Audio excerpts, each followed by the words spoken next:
This call was the key to solving one of the most bizarre murder cases in recent Australian history.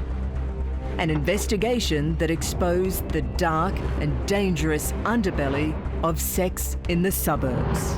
Here was a woman under enormous pressure, enormous stress. A world that teemed with secrets and lies. Normally we get a hint of what's going on or what's happening, but there's nothing. That revealed a sordid double life hidden for years. These weren't any family snaps. They were very explicit sexual photographs. Tonight, the shocking truth behind the death of the very wealthy Herman Rockefeller. You've got a multi-millionaire that's gone missing. A successful family man. It's just unbearable. Whose need for sex... He could be as rough and dirty as he liked. ...became a deadly addiction. You don't know me, but I'm calling you because Herman called me on the night and he disappeared.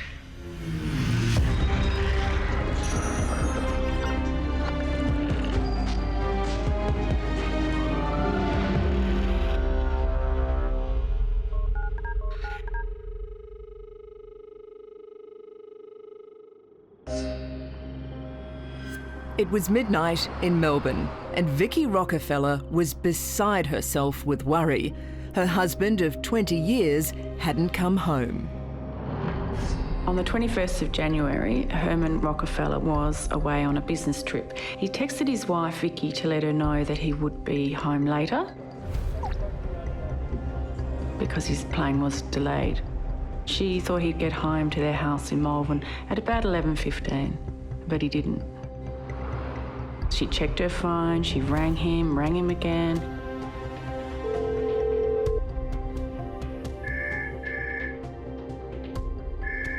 She waited, she worried, and then eventually she rang the police.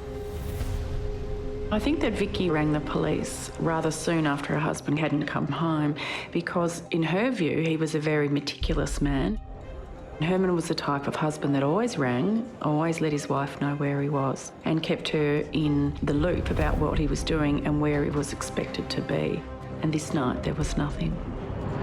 Clearly the issue here was that he's never gone missing before. He's very punctual, so that would have been a concern for the police because it was way out of character. And the status of Herman Rockefeller would have raised the bar considerably. Herman Rockefeller was 51. A multi-millionaire who lived with his wife and 2 children in one of Australia's richest suburbs, Melbourne East. He was very successful in property investing. He was mild-mannered, conservative. He kept himself fit, but he didn't make a loud noise or show off. He was not outspoken, he wasn't outrageous, and a decent citizen. Devoted family man, a church-going man. Certainly nothing involved with the criminal element at all. As police knew, missing people fell into one of 2 categories. They disappeared willingly, or they didn't. You've got a multi-millionaire that's gone missing. So is it a ransom? Is it a kidnapping? One of the main concerns would be extortion in relation to his position. Do you suspect that your brother may have been targeted because of your business dealings? Everything's open to speculation and we're baffled. We have no idea. Absolutely baffling. It's just nothing. It's nothing. You just can't imagine what it's like. It's just unbearable. For Vicky Rockefeller, facing the media was harrowing. Her very private life, phone calls and texts were now on public display. I was at the tennis on Thursday. He actually rang me and my phone was on silent and I missed the call. I saw it and I sent him a text message explaining that I was still at the tennis and that it was taking a long time, and I said I'll probably get home around about the same time as you. And that was the last communication I had from him. When police checked the arrivals at Melbourne's Tullamarine Airport, they discovered Herman had actually caught an earlier flight. It had touched down at 9 p.m. an hour and a half earlier than when he had told his wife his plane was due. Mr. Rockefeller had with him a laptop, a small business trolley bag, and we believe he was in possession of a plastic bag containing 3 grapefruit. He's not approached by any person, and he's not in company with anyone. So the CCTV footage at the airport indicated that he's alive and well, and he's captured leaving the terminal carrying some bags. The next piece of CCTV is Herman leaving the car park at the airport and paying by credit card. But where it goes to after that is yet to be answered. Did he go along the Tullamarine Freeway back towards the city to home, or did he go in some other direction? Because after he leaves Tullamarine, we're at a loss to what happens at all. We've got no real theories at all. But basically, this stage, it's just a missing person, and normally we get a hint of what's going on or what's happening, but there's nothing.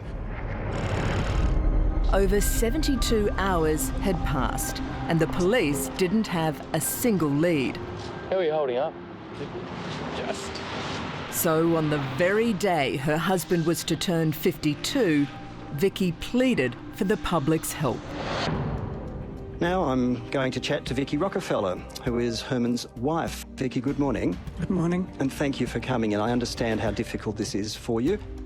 The police were saying, look, you can help. We want you to ask the hundreds of thousands of people listening to help us, because we don't have a policeman on every corner, but you've got listeners on every corner. Has he ever disappeared or gone away unannounced before? Never, never.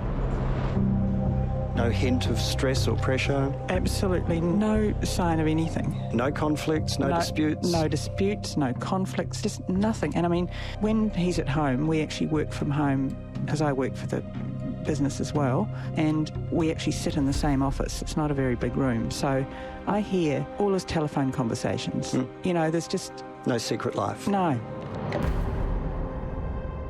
Here was a woman under enormous pressure, enormous stress, just desperately hoping that someone out there could help find her missing man. Obviously, the critical thing is sighting the car. Which is? Which is a blue Toyota Prius, and the registration number's UUP 682. And without us knowing, out of the hundreds of thousands of people who are listening, there is that one person who does have that little snippet that turns an investigation. Herman Rockefeller never ran late in his life. But on the evening of the 21st of January 2010, something went horribly wrong. The multi-millionaire didn't come home, and his wife called the police. Now both were hoping someone in the public knew something and would pick up their phone. Just desperate, really. I just don't know. And the police don't know, and we just have to appeal to the public. And if anybody has seen his car... Which is? Which is a blue Toyota Prius. It's Craig Smith from Meredith Road. I've just listened to the radio and heard you're looking for a blue Toyota Prius. First thing of the morning, I was going down to load a sheep out of the stockyards down the end of the lane. I think it might be out there in Carween Lane, out near Des Conroy's. So I went down and loaded them, and the car was still there when I came back out, and was still there later on in the day when I come back again. So.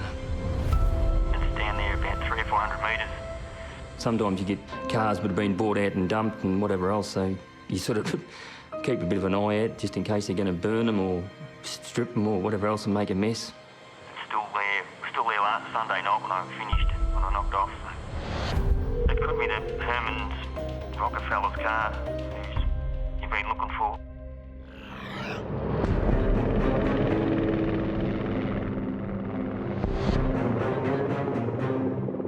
The car had been found in the suburb of Ballin, 80 kilometres from the airport and in the opposite direction from Herman's home in Melbourne East. The truck driver's location and call to the police locating Herman Rockefeller's car is very, very important in changing the direction of this investigation, and it was the catalyst of the police turning out a full forensic team They would have visually examined it from the outside of the motor car before they approached the car because they're very mindful of any other evidence that they might be contaminating. They were looking for tyre tracks. They were looking for any footprints in that particular area. And then one person would start looking inside the car. And when we looked inside, there's no signs of foul play whatsoever. His bag wasn't there, nor was his phone. Could have Herman dumped the car himself and feigned his own disappearance? That was certainly a consideration. We thank the public for supplying this piece of the puzzle, and we hope that another member of the public will ring us and say that they've seen Herman alive and well. If there was a chance that Herman himself was watching, I'd just say, please, please come home. We love you and we're just desperate to see you.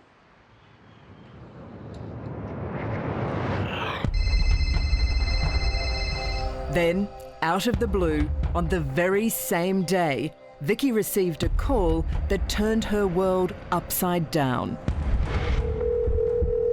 Hello, Vicky. You don't know me, but I'm calling you about Herman.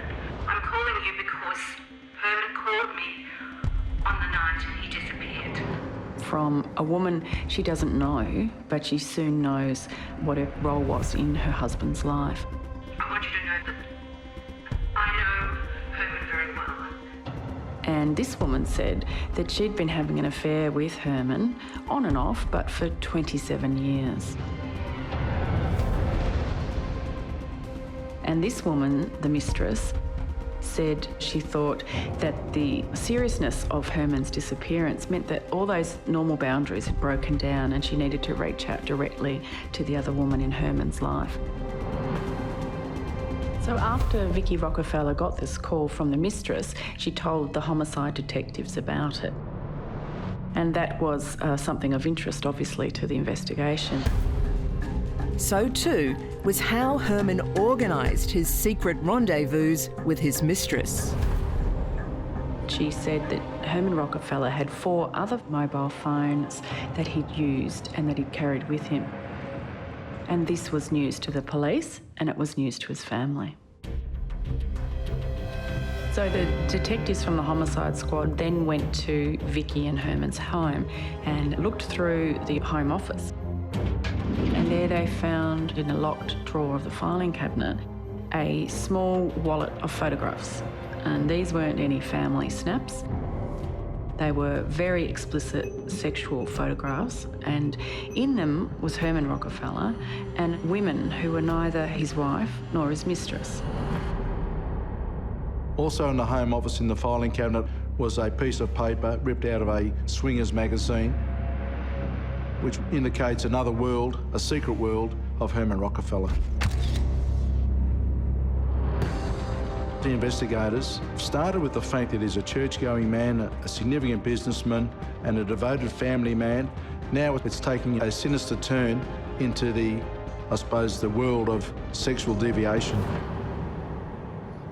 So the homicide detectives traced the piece of paper to the publisher of a sex newspaper.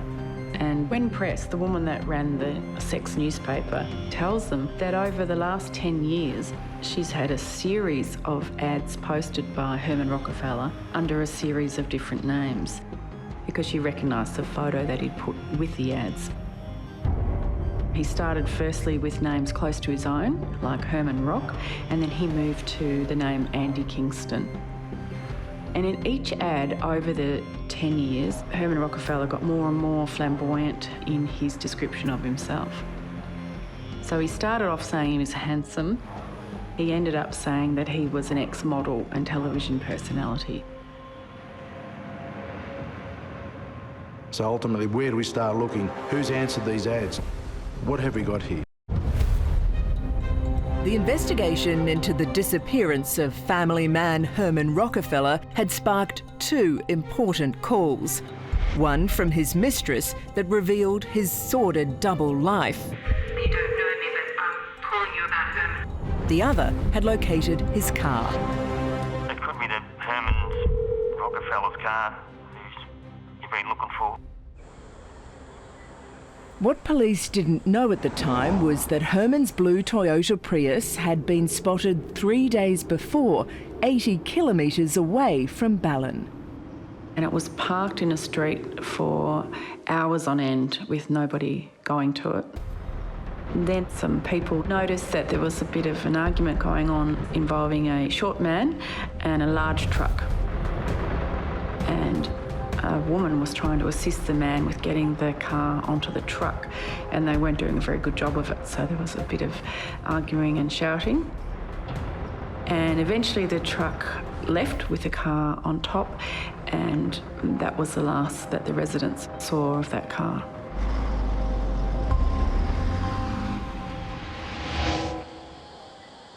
When the car was found 3 days later, Herman's bags and phones were nowhere to be found. But what was thrown on the back seat was now being scrutinised. A newspaper that had the same date as when Herman was last seen alive. And as the forensic officer went through the newspaper, she discovered next to a completed Sudoku was an address handwritten in Herman's handwriting. So upon finding that, the forensic officer then immediately rang the detectives and said, we now have a huge clue about where he perhaps was travelling after he got off the plane, and an address to look at to start the search for Herman or Herman's body. Forensic technicians had also examined the GPS in Herman's car. It had 99 addresses on it, but the last address was the most important, and that was the same as the address written in the newspaper. Hadfield was nowhere near Ballin, where Herman's car was found, and $1 million away from his home in Melbourne East. So here we had an address that was the opposite side of town to where he was living. So why has Herman written this address down? Why does it exist? Is it something innocuous? Is it something quite simple, quite innocent? Or is it more heinous and more suspicious? So, a week after Herman disappeared, a surveillance team was sent out to Hadfield to watch the house as the detectives waited for a search warrant to go inside. The owner of the house was Bernadette Denny. Bernadette Denny was a 41-year-old, although she looked a lot older. She'd really suffered with alcoholism and weight gain, and she'd really not had a very lucky life in love or in work or in life in general. But she had had no run-ins with the police, didn't own any firearms. In fact, there was nothing suspicious at all about the owner, except her house was linked to Herman Rockefeller. So while the police are waiting outside the house in Hadfield, they see a short, squat man who looks a bit European get into his car. So the police follow this man to the local laundromat in Hadfield. They watch him go into the laundromat with a very large garbage bag, and it doesn't seem to be heavy because he has no trouble in carrying it into the laundromat. He then emerged from that laundrette about 45 minutes later with the same big bag and puts it on the back seat and goes inside a supermarket. While he's inside, the police officers who've been following him go and look in the car, and they see a doona, which has obviously been cleaned. The fact that it's linked to this person, who's linked to this address, that's linked back to the missing person, vital information. More so when they checked the registration of the car they were watching. The motor car belongs to Mario Schembri, a man with a conviction for a violent assault. Mario Schembri was a man of little education or finesse. He was employed on and off, but mostly unemployed. But when he did work, he worked in the rubbish removal business, and he was a man that liked to tinker. The 57-year-old was also Bernadette Denny's partner of less than a year. Now the two were under watch. Bernadette in Hadfield and Mario outside a mate's place in Glenroy. As the surveillance units were keeping watch, they eventually get the warrant, and that's when the police make their move. As Mario Schembry's got his head under the bonnet of the car tinkering, he's suddenly accosted by two detectives from the homicide squad who quickly put his hands behind his back, slap the handcuffs on him and say, "Mario Schembry, you are under arrest." Simultaneously, over in South Street, two detectives are knocking on the front door of Bernadette Denny and going into her house and saying the same thing to her.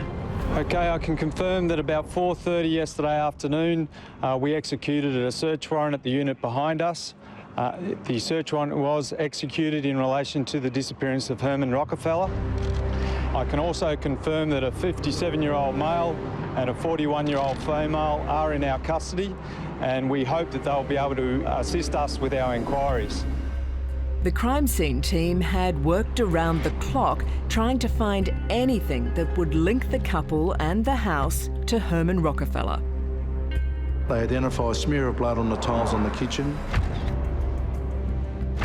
some blood on the couch, and some blood in the garage of that house.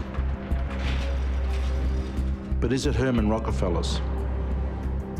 We are still yet to locate Mr. Rockefeller, and we still hold very firm fears for his safety. How are your kids holding up, Vicky? They're managing. It's just terrible for them because they lost their father. Police suspected Herman Rockefeller, the father of two and husband to Vicky for 20 years, had been murdered by unemployed pair Bernadette Denny and Mario Schembry. But the arrest was no comfort or end of grief for the family, who were grappling with the revelations of the last week. Detectives were now questioning the pair, whose lives couldn't be in more contrast to the millionaires, as to where Herman Rockefeller was and why he had their address. Bernadette Denny says she only knows of the disappearance of Herman Rockefeller through the media. She said that she knew that Herman Rockefeller was missing. She didn't know him, she didn't know where he was, and she didn't know anything about him. And she really didn't cooperate with police at all. She then asked for a cigarette and had a break. It gave Bernadette time to realise just how much trouble she was in. So, when she returned to the interview room, she changed her tune. Bernadette had, in fact, met Herman Rockefeller a couple of months earlier, but she knew him as Andy Kingston. She said that Andy had been there once before after she and Mario had answered an ad that Herman had posted seeking a couple to have sex with. It was one of a number of ads Herman had secretly placed in the Swingers magazine. But Herman was never going to be a fun-loving couple.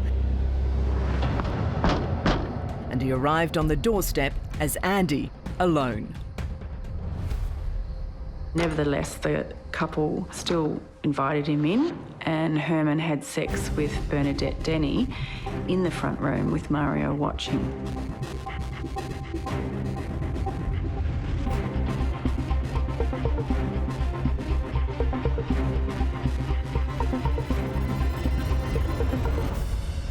Herman Rockefeller, as Andy Kingston, then promised that next time he would bring his sex partner. So, on the 21st of January 2010, having lied to his wife about when he would be home, Herman Rockefeller, in need of sex, rang Bernadette Denny as Andy Kingston and said he was coming over with his sex partner. But again, he'd lied. So when he knocked on the door, she was disappointed to open it and just see Andy Kingston there alone without a sex partner for Mario.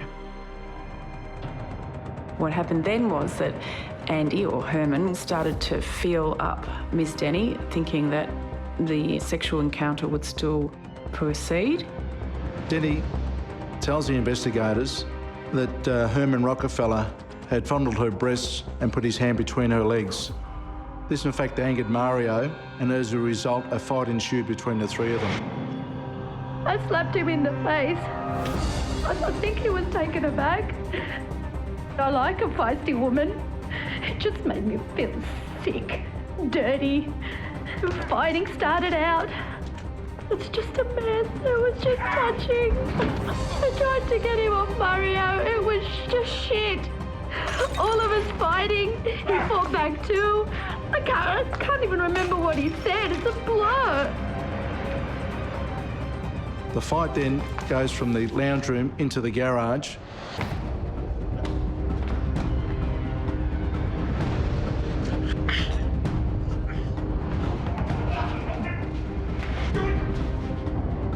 Where Herman is struck again, falling backwards and hitting his head. He just collapsed. He just fell to the ground, was on the ground, and got up, and then back on the ground again. He was breathing. I could hear him. We just walked in the house. We were in shock. We stood there for a while saying, "What's happened? It's gone too far."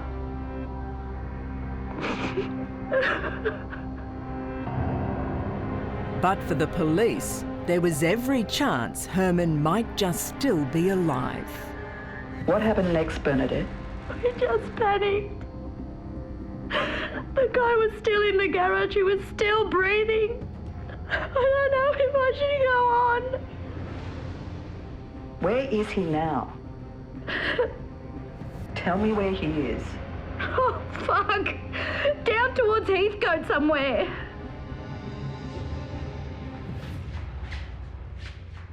During that interview, she indicates to investigators that they took Herman up to Heathcote,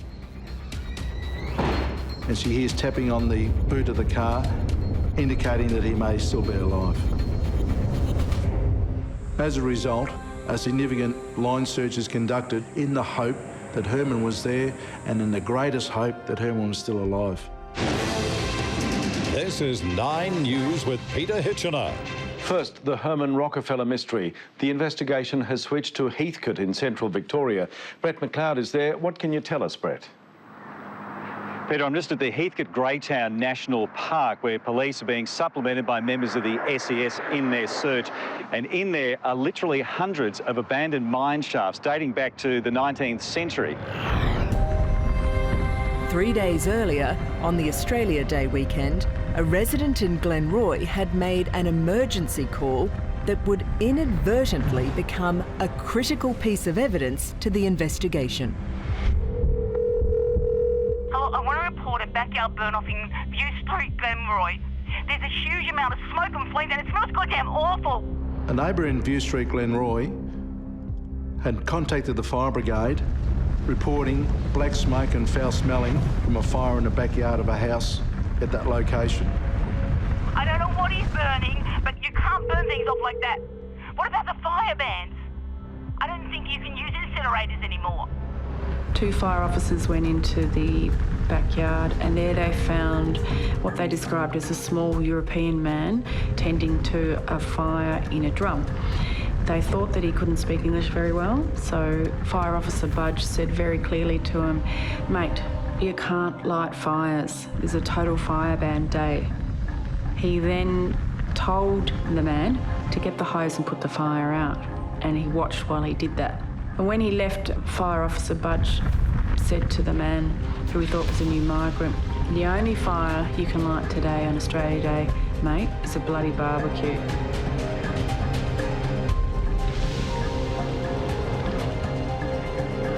Three days later, Mario was feeling the heat of a police interview. While Bernadette was talking, he wasn't saying anything. He's surly, he repeats the phrase no comment, he doesn't give them any clue of where to find the missing man, who the police think at this stage may just be still alive. So, while police and SES kept searching in Heathcote, the detectives asked Mario's lawyer to speak with him. He says to him, if you know where he is, if you know where Herman Rockefeller is, his body or he may still be alive, you should tell the police because that will help with your sentencing. But if Herman Rockefeller is in fact a body and he's deceased, then Mario Schembri will be telling the police where a murder victim is and dobbing himself in as a murderer. The disappearance of Herman Rockefeller was going nowhere until 2 key phone calls cracked open the investigation. Now, police had startling information on Rockefeller's bizarre world of sleazy sex, a motive for murder, and a crime scene. What they didn't have was a body. They hoped they would find it among the old mine shafts in Heathcote National Park.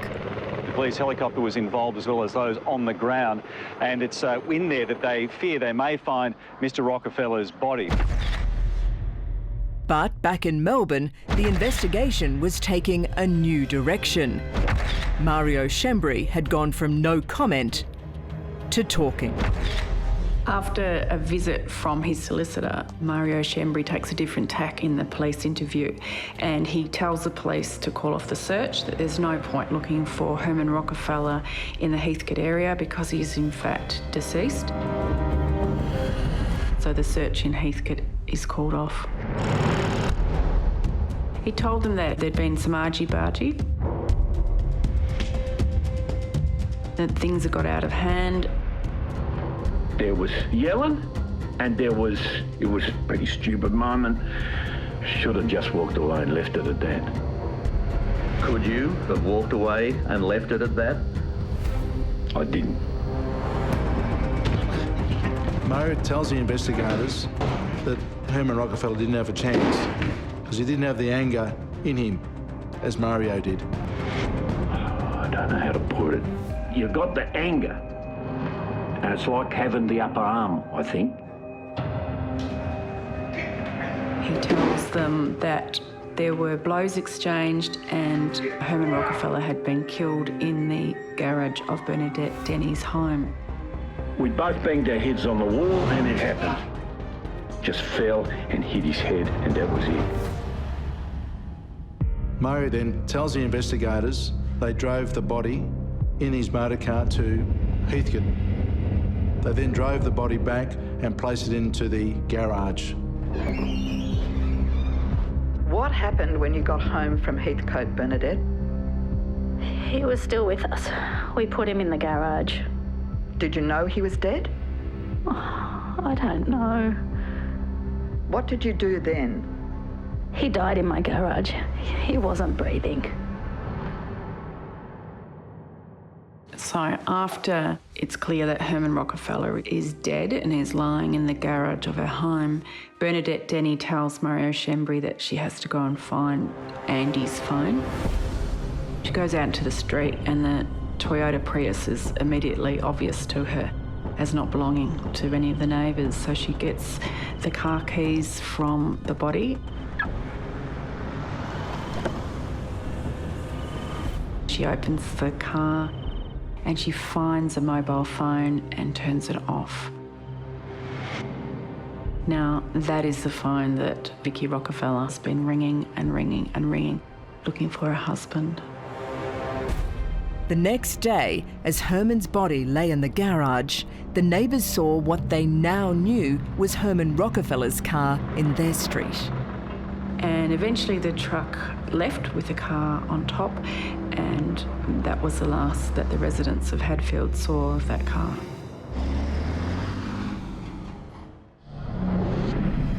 Mario had then driven it out and dumped it at Ballon. But there was still the matter of Herman's dead body in the garage. A panicked Denny and Mario then drive to Bunnings, and there they purchase a chainsaw, coveralls, mask and drop sheets.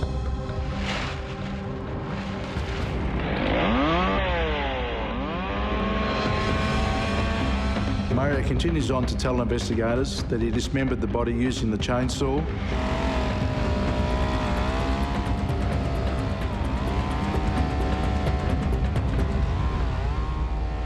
He then bags up the body parts and then takes them to the Glenroy address where he incinerates them in that 44-gallon drum.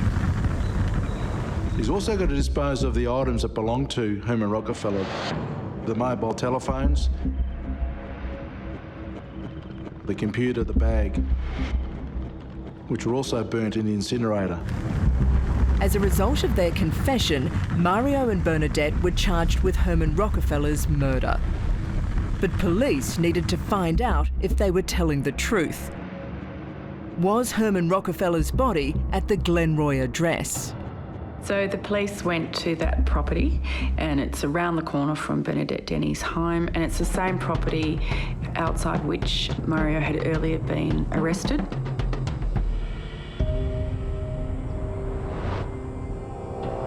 And it's a junkyard. And in amongst the rubbish they find a drum, and that drum has been the site of a fire. And this was the fire that was reported to the police and the fire brigade earlier on Australia Day. Got a phone call from the homicide squad saying that they'd had 2 people in custody that they'd been questioning all day, and they'd admitted to attempting to burn a body at an address in Glenroy. The police desperately hoped that Dr. Baker would be able to positively identify any remains found there as Herman Rockefeller's.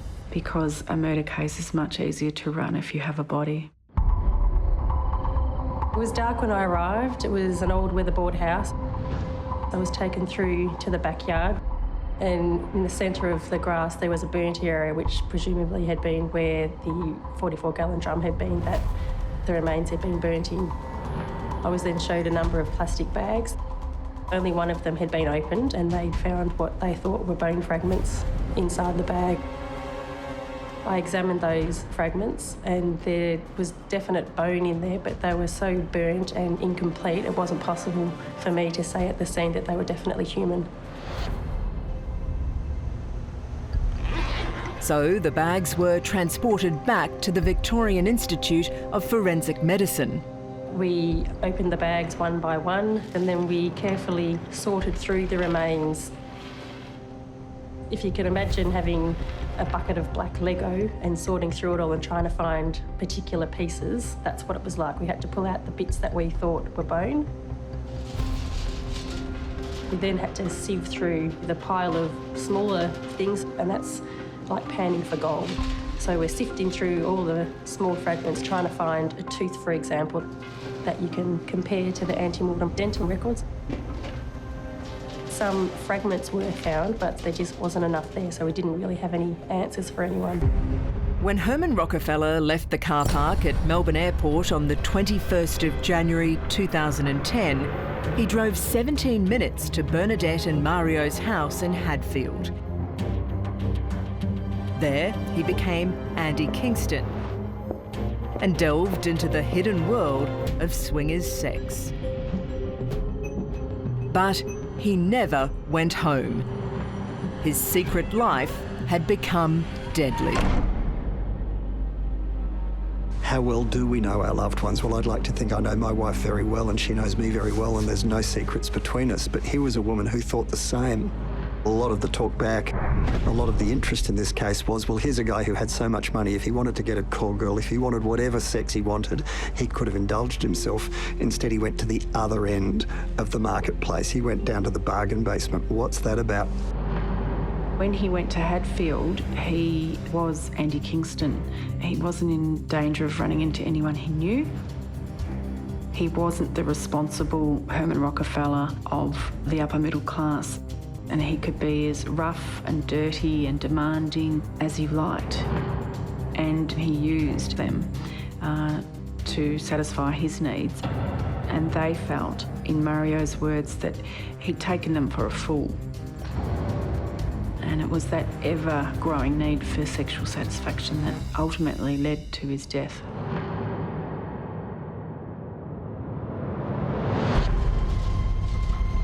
As yet, the forensic pathologist was unable to positively identify any of the remains as being Herman Rockefeller's.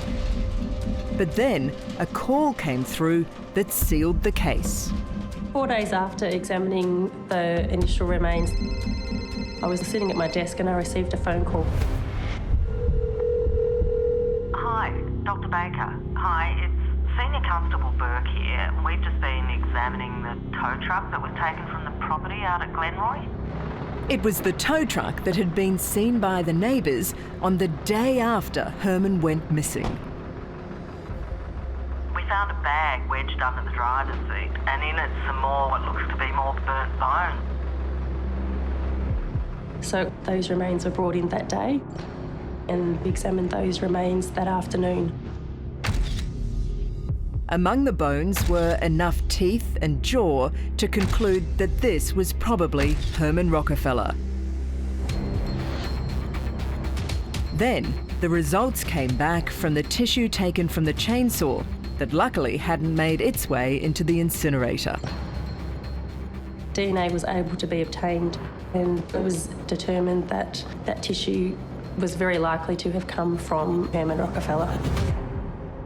Our family is devastated by Herman's loss and deeply shocked by the circumstances surrounding his death. We wish to thank the media and the public for their support in response to the family's appeal for helping in finding Herman. The phone call from the truck driver was the first of 2 calls that exposed the double life of Herman Rockefeller and led to his killers. Heard you looking for a blue Toyota Prius. Well, just one of them things. I was doing something that I'd probably done, you know, every day of the week, driving up and down the lane, going to the yards, picking up a load of sheep. This was then followed on by a phone call from the mistress of Herman Rockefeller. These were the 2 significant pieces of information that ultimately led to this case being solved. While Bernadette Denny and Mario Schembri had been charged with murder, when it came to trial, the charge was downgraded to manslaughter. The difference between the 2 charges is that if you're charged with murder, it has to be proven that you meant to kill somebody. If you're charged with manslaughter, it shows that you were reckless or indifferent to the fact that your actions could have killed somebody. So in this case, Mario and Bernadette were charged with manslaughter. The 2 pleaded guilty to that charge, and it was then a matter of sentencing.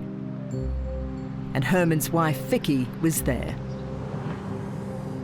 The damage you have caused to a decent, honourable family is incalculable. Mario was designated as the main protagonist in relation to the killing of Herman Rockefeller. He was sentenced to a maximum of 9 years and is eligible for parole this year.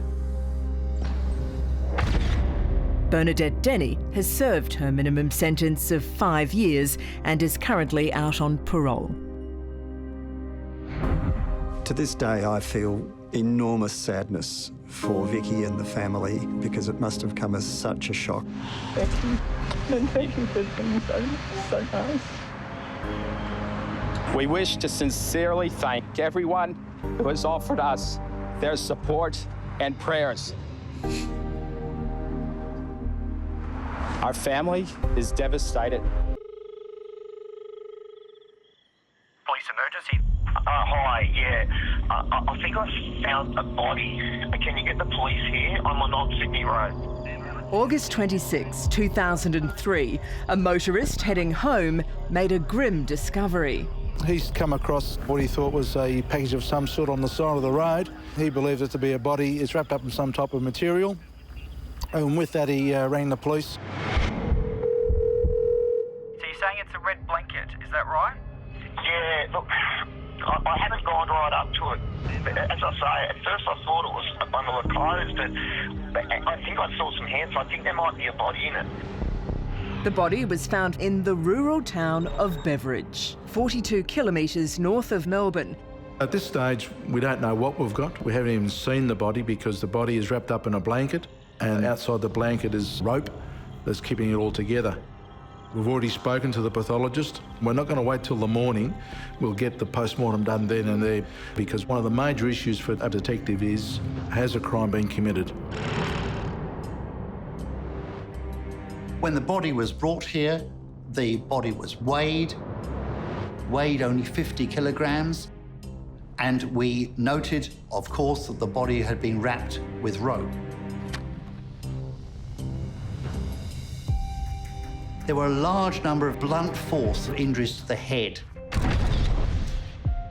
In addition to injuries over the head like that, we found areas of bruising, grazes, tears, lacerations in the skin. They involved the face, the arms. Really, a large area of the body was injured. And the first thing we've got to do is try to work out who is this person. And what we did in this case was check the fingerprints to see if this person was in the police fingerprint system. And as it turned out, she was known to the police. Kelly Elizabeth Hodge, 26 years of age, of a Coburg address. Police now had the horrible task of letting her sister Stacey know Kelly had been murdered. It was about 5 in the morning and I hear this banging on the front door. And I thought it was one of my obnoxious friends from uni. And I'm like, who is it? And they said, police. And then they said, it's about Kelly. And I said, she's dead, isn't she? And they said, yes. I said of a drug overdose and they said no. And she's been murdered. I couldn't believe it. I knew she was dead. I kind of could feel it before that, but I never thought she would have been murdered. Kelly Elizabeth Hodge was born in 1977, the only and adored sibling of older sister Stacey. My sister's the only person I know who could pick up a snail, pat it and say, aren't you beautiful?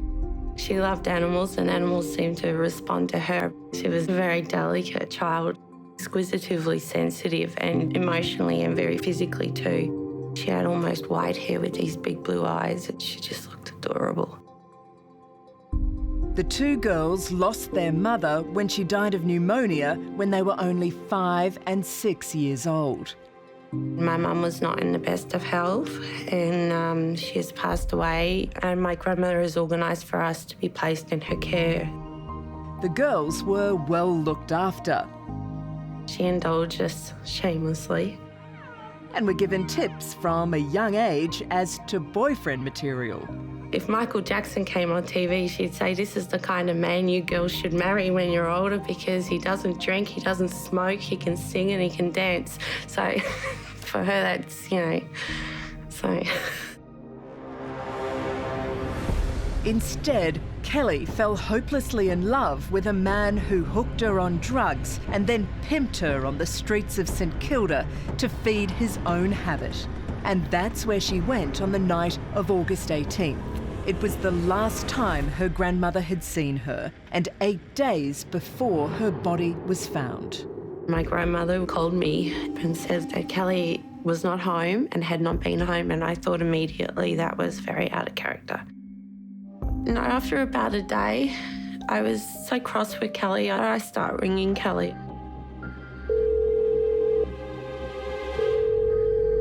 Hi, it's Kelly. Sorry I missed your call. Leave your name and number and I'll get back to you as soon as I can. Thanks. I start leaving a series of really angry phone calls telling her that she needs to call home, that we're worried, that she's worrying our grandmother, that I won't forgive her. While Stacey wanted to call the police, her grandmother didn't. My grandmother was, no, she'll be so angry if she's not really missing. And by that stage, I thought there has to be a problem. So I said, look, I'm going to go to St Kilda and look for a body because there's no way she wouldn't have come home a week. I went to bed, and then that's when the police have come to my home to let me know that they found her. Over a week had passed since Kelly disappeared and her body being found, and the police were now under the pump. Experience has taught us about the magic 24-hour window. If you're going to solve it, that's the period you're going to solve it in. But we were 8 days behind it. We'd already started behind the play. Evidence gets destroyed, the weather might have a play in it, witnesses aren't recalling things as they would. When we make the media appeal, did someone see this person 8 days ago? Well, hard for people to reflect back as opposed to see this person yesterday. So we were behind the 8 ball. Thanks for coming, ladies and gentlemen. The lady has been identified as Kelly Elizabeth Hodge. The purpose of today is to try and get as much information as we can in relation to her movements. She would have made her way to the area of Grey Street and Gurner Street, St Kilda. This was the patch where Kelly began selling sex for a living 3 years before. I used to do street outreach on a Tuesday night, and I always used to see Kelly standing there.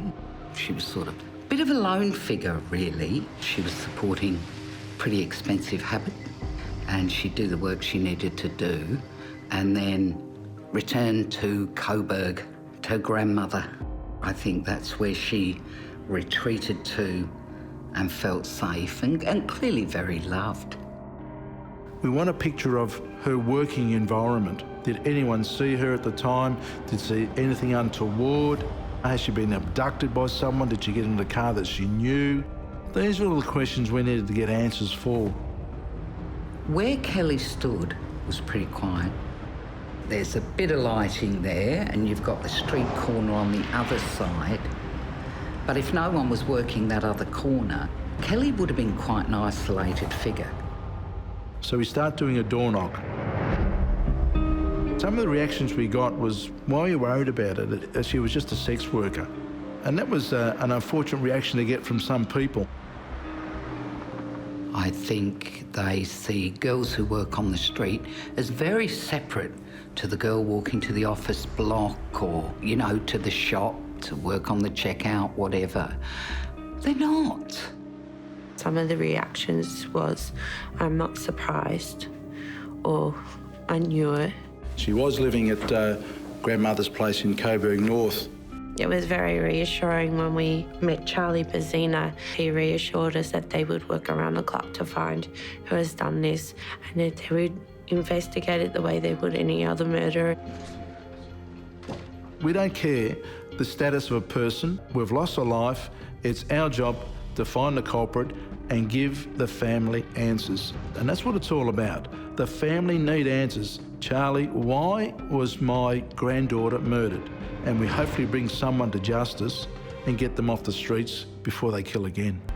Appealing as a father, as an uncle, I'm appealing to everybody out there that have children.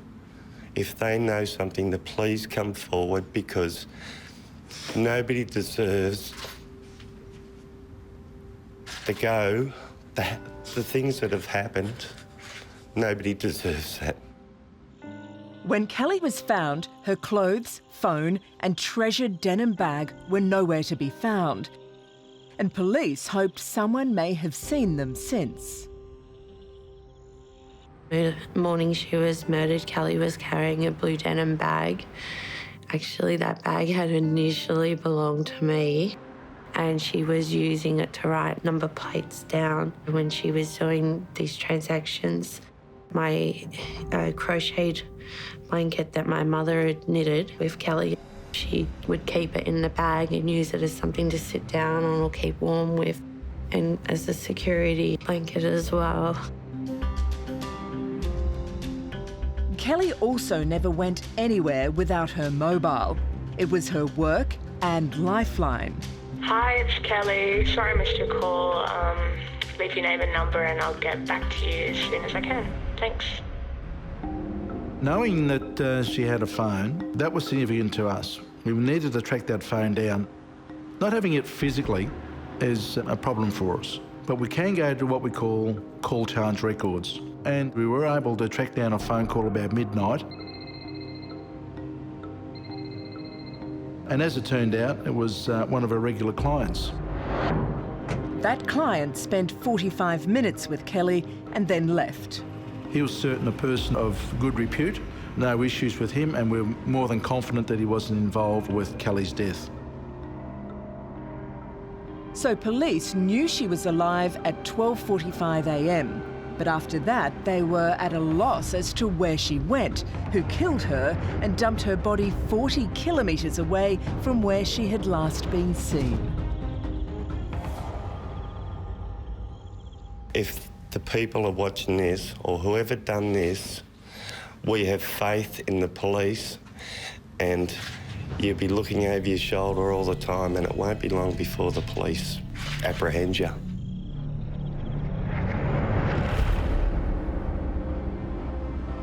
On the streets, Kelly's fellow sex workers were hoping that was true. It was pretty scary on the streets at that time, and pretty distressing for the ladies. Some of them left that, you know, they just couldn't cope with it. Their fears were that if he wasn't caught, could they be next? But then, a call from a psychologist gave the investigation the breakthrough it needed.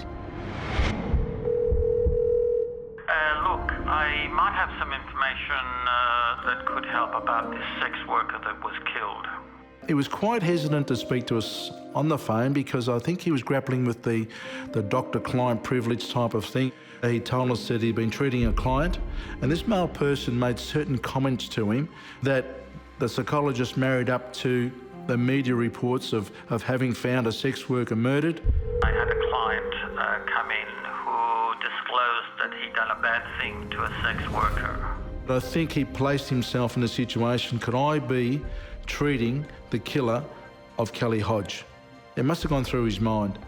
Enough so for him to pick up that phone and call us. I hope it helps your investigation.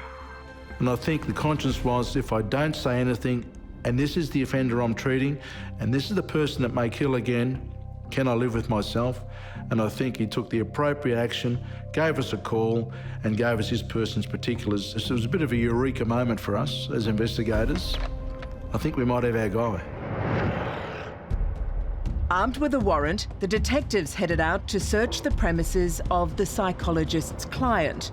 The man in his 20s lived in a caravan at the back of his mother's house. Going into this caravan, you know, you're bewildered by what you see as an investigator. There was numerous cuttings out of pornographic material. There was handbags there.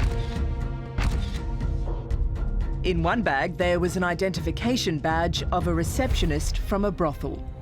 The adrenaline starts pumping up and you're just saying, right, we've really got our guy here, I think. Let's move on with it. And then we start the investigation going back to identifying this receptionist in the brothel. She'd been assaulted, and you start building up confidence. Are we on the right track? Do we have our man? But police also had another suspect under their magnifying glass, the ex-boyfriend who had put Kelly on the streets. They asked me if I knew of anyone who may have a vendetta or a reason to harm Kelly, and I did nominate a couple of people. One was an ex-boyfriend who Kelly had testified against, and he was serving time for murder. The fact that she was implicit in giving evidence against him was something quite significant. So he becomes a particular suspect, and you might say to yourself, well, hang on a minute, well, how can he be a suspect if he's in custody, which he was? But that doesn't mean the fact that he could have got someone else to commit the murder on Kelly Hodge. When Kelly Hodge was growing up, her sister would defend her in the schoolyard. My sister was being bullied, and she was huddled in a corner crying.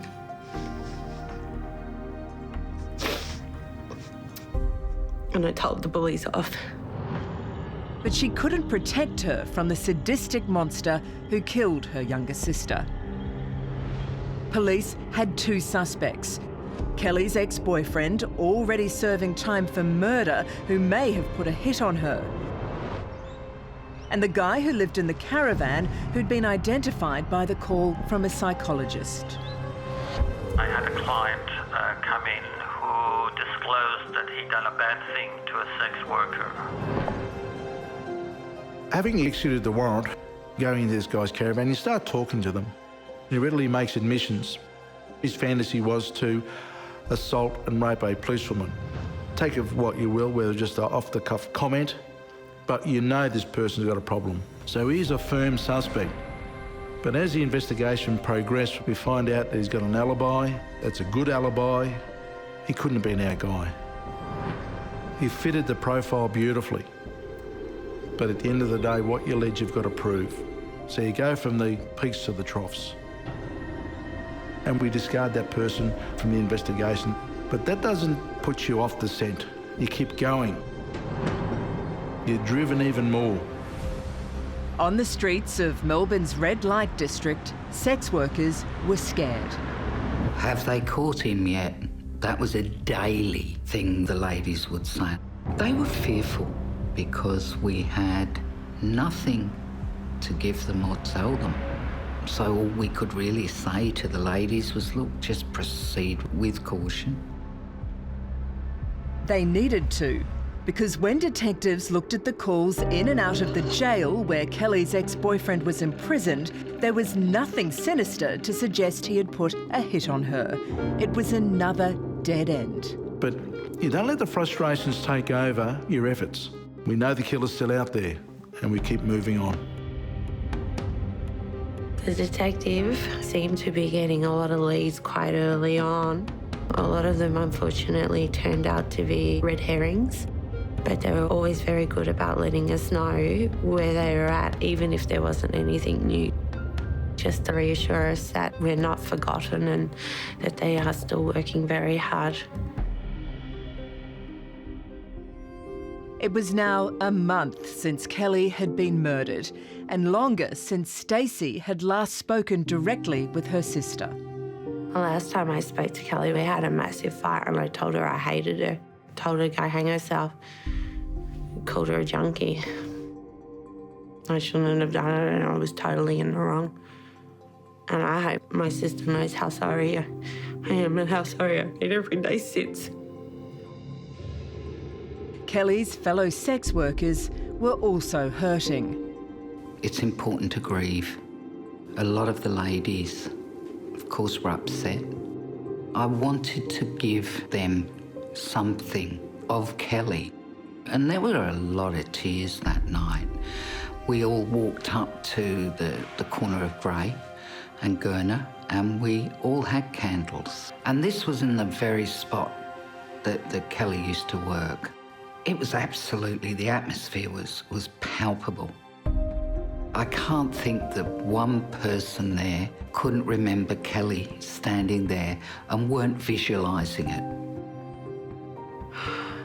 I would have done anything to keep her alive. I probably would have run her over and broken both her legs to keep her alive. Keep her from leaving the house that night. Then a new suspect. Kelly had sold her car to pay for her drug debts to 34-year-old Justin DeGrucci, whose name rang alarm bells. This particular fellow was a suspect in the assault of another sex worker. But unfortunately, the rape squad didn't have a statement from the victim. They were very scared, and so the squad were hampered in relation to taking the matter any further. The kidnap and assault happened 2 months before Kelly's murder. The chatter around the streets was very much getting louder and louder about this individual, and I think the girls were starting to really think that the person that had committed this really serious assault could potentially be the one that murdered Kelly. We then executed a search warrant and we found clothing, shoes, and a handbag similar to Kelly's. Let me see, he's got some significant rings on his fingers, and we reflect back to the post-mortem. When we examined the body, there was clearly evidence of a very large number of injuries to the head, and some of these injuries had some rather unusual appearances.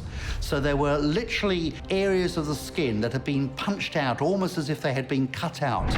by a sharp object. A peculiarity which is not usually seen in weapons that we would commonly come across in our practice. We picture those injuries and we've got them in our head of what they look like. We then look at these rings that this guy's got on. And you know what? We come to a conclusion. These rings could have caused the particular injuries, the concave injuries in the face of Kelly Hodge. Again, our euphoria is growing. And as the search goes on, we find blood at his particular house. Then De Grucci surprised the detectives and put up his hands for the assault on the sex worker 2 months prior to Kelly's murder. I'm not involved, I'm no murderer, I'm no killer. Charge me with this assault, but I'm not part of the murder. But the detectives weren't prepared to take his word for it. So, while he was remanded in custody for the assault, they waited for results on the blood in his house to see if it was Kelly's. We weren't convinced. Let's see what the science tells us. Then, out of the blue, the detectives received one of the most important calls in the investigation from Kelly's phone company. Her missing phone had become active again. Major breakthrough for us. Kelly's phone has just been turned on. It's lit up. Kelly's phone's out there. Who's got it? Police traced the signal to a young man. We track this guy down and we speak to him. We go to his door. We're investigating the murder of a sex worker called Kelly Hodge. Do you know this person? No, I don't. Do you have a mobile phone? Yes, I do. He produces a phone. How long have you had this phone? Oh, I bought it off a guy. Who was this guy? A fellow called Giacomo. So who's this Giacomo fellow? Detectives tracked down Giacomo's address and checked his police record. He's got no criminal history. We learn that he's a bricklayer. We know he lives in the West Meadows address, which is not far from where Kelly Hodge's body was found. Appears to be a legitimate person living in a normal suburban area. Another lead we've got to tidy up and account for this person, because he's a link. When police went to Novika Giacomo's house, there was no answer. So they left a calling card, and not long after, the 34-year-old called them. I think you're looking for me because you've been to my house, I'm told. I was at the casino and I was there with this other guy and we met Kelly. So he basically gives us the story that the three of them go back to his home in West Meadows. They had consensual sex with Kelly. Kelly then left with this friend of his. And lo and behold, when they leave, he discovers that she's left her phone behind. And I sold it. I didn't need a phone. I don't know what happened to Kelly. Nothing to do with me. She left with this guy, mate. That's the guy you got to be talking to, not me. Detectives now had 3 suspects. Giacomo, the man they'd just spoken to, the friend he claimed left his house with Kelly, and De Grucci, the man with the rings, currently in custody for assault, who told detectives he didn't kill Kelly. This guy, with the rings and the clothing and the blood, ticked all the boxes. But when the results came back on the blood in De Grucci's house, it wasn't what they expected. It's not Kelly Hodge's DNA. It is not Kelly Hodge's blood. Justin De Grucci was ruled out of the murder of Kelly Hodge, but he was found guilty of the assault and kidnap of the sex worker and sentenced to 9.5 years imprisonment. The ladies were very relieved when he was taken off the street. But at the end of the day, we'd still lost Kelly. Kelly had been murdered. The person that had committed this crime was still out there. The Victorian police had now been chasing the murderer of Kelly Hodge for 2 months. For Stacey and the family, it was tough. The wait for them to find the person responsible is excruciating. You think they're never going to find them. And in my more wacky moments, I became a little paranoid. and I would see someone out in the streets and think, maybe it was you.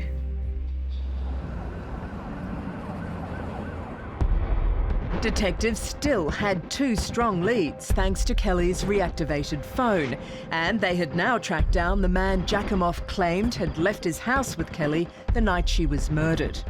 And on finding him, the reaction we get was overwhelming. Absolute crap. That didn't happen.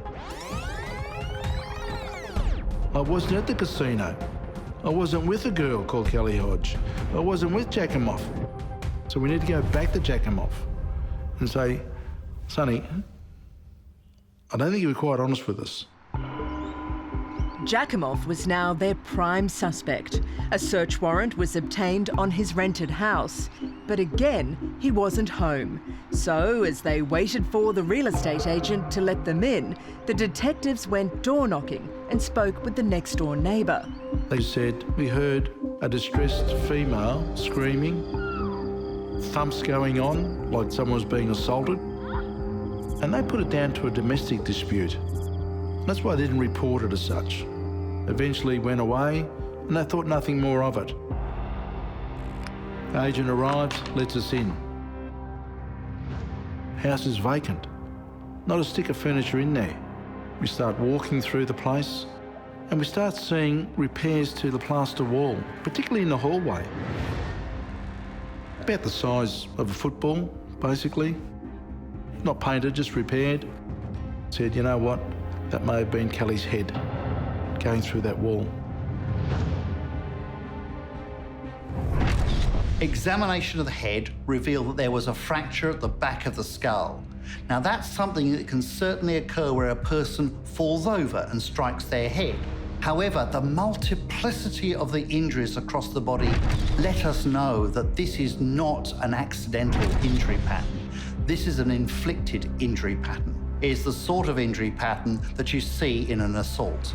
And when the forensic team was brought in and they used their luminol, the empty house became a scene of horrors. We may not see blood, but this test reacts with blood or where blood has been. So in the darkness, our scientists go through, start spraying the luminol, particularly in the hallway. Why? Is that's where our damage was. And this luminol's iridescent. And it lit the whole hallway up, basically. We actually found a handprint on the wall and a footprint on the floor. Our adrenaline starts pumping. That might have been Kelly's handprint on that wall, her footprint on that floor. But we needed confirmation through DNA. That was going to be the clincher. But in the meantime, we want to speak to Giacomoff. Where is Giacomoff? The detective called me and mentioned that they'd spoken to someone who admitted to having been with my sister the night before she died. And then when they've gone to re-interview him, he's gone. And I guess at that moment I knew, I suppose they knew too, they've got their guy. They've got the person responsible, but he's done a runner. Giacomoff had up and left, but while his house was empty, it was filled with vital evidence. Things started to fit. The crime scene started to fit based on what we found at the autopsy, based on what we've found now at the Giacomoff house. What we needed to doubly confirm for us is Kelly's blood or DNA in Giacomoff's house. But in the meantime, we want to know where this Giacomoff is. I wondered how they would find him, but the detectives almost immediately put an item in Crime Stoppers in the Herald Sun. So we go to the media. It's prompted someone in the community to call Crime Stoppers. Hi, I'm just ringing up about that bloke you're looking for. I've seen him. He's using a different name. I saw him the other day. He's working in a pizza shop. And this call comes and identifies that a person fitting Giacomoff's description is working in a pizza shop at Lorne. Lorne is a seaside town 142 kilometres southwest of Melbourne and a 2-hour drive from Jakimov's rented house of horrors in West Meadows. We notify the local police who go down there to assess, is this the right person? And once the police go to the pizza shop, they speak to this person whose description fits Jakimov, and it is Jakimov. He's working under a false name and living out of his motor car. So we instruct the local police to take them into custody, and they bring him up to Melbourne with his motor car. And we start the interview with him, and he maintains the same in relation to what he told us earlier. I was at the casino with Kelly Hodge, with this male, and he maintains that throughout. The Victorian detectives were convinced Jakimov was lying, but could not yet charge him. They needed that crucial bit of evidence, and they found it in his car. As part and parcel of investigating him, we then go through his ute. We find paperwork in his car, and there's paperwork there that he's applying for, looks like a false passport. Maybe an indication of flight, indication of guilt. And we also find some paperwork of a storage unit in Ballarat. At the same time that he would have left the West Meadows address. At the same time of Kelly's murder. Interestingly, Ballarat was in a completely different direction from Lorne and the rented house in West Meadows. So it looked as though Jakimov was purposely scattering evidence. So we go up to Ballarat, we open up the storage unit, we find furniture there. In doing our search, we can visually see blood on the sofa. Is this Kelly's blood? Whilst we don't have the DNA back, is that enough for us to charge him? We are acting upon reasonable grounds. It is now arrest power. We've got the scene, we've got the neighbours, we've got the luminol check. It's a judgment call, and we make that call, and we charge him with the murder. We were confident enough to know we had the right man. Confident enough to go to Kelly's grandmother, to go to her sister.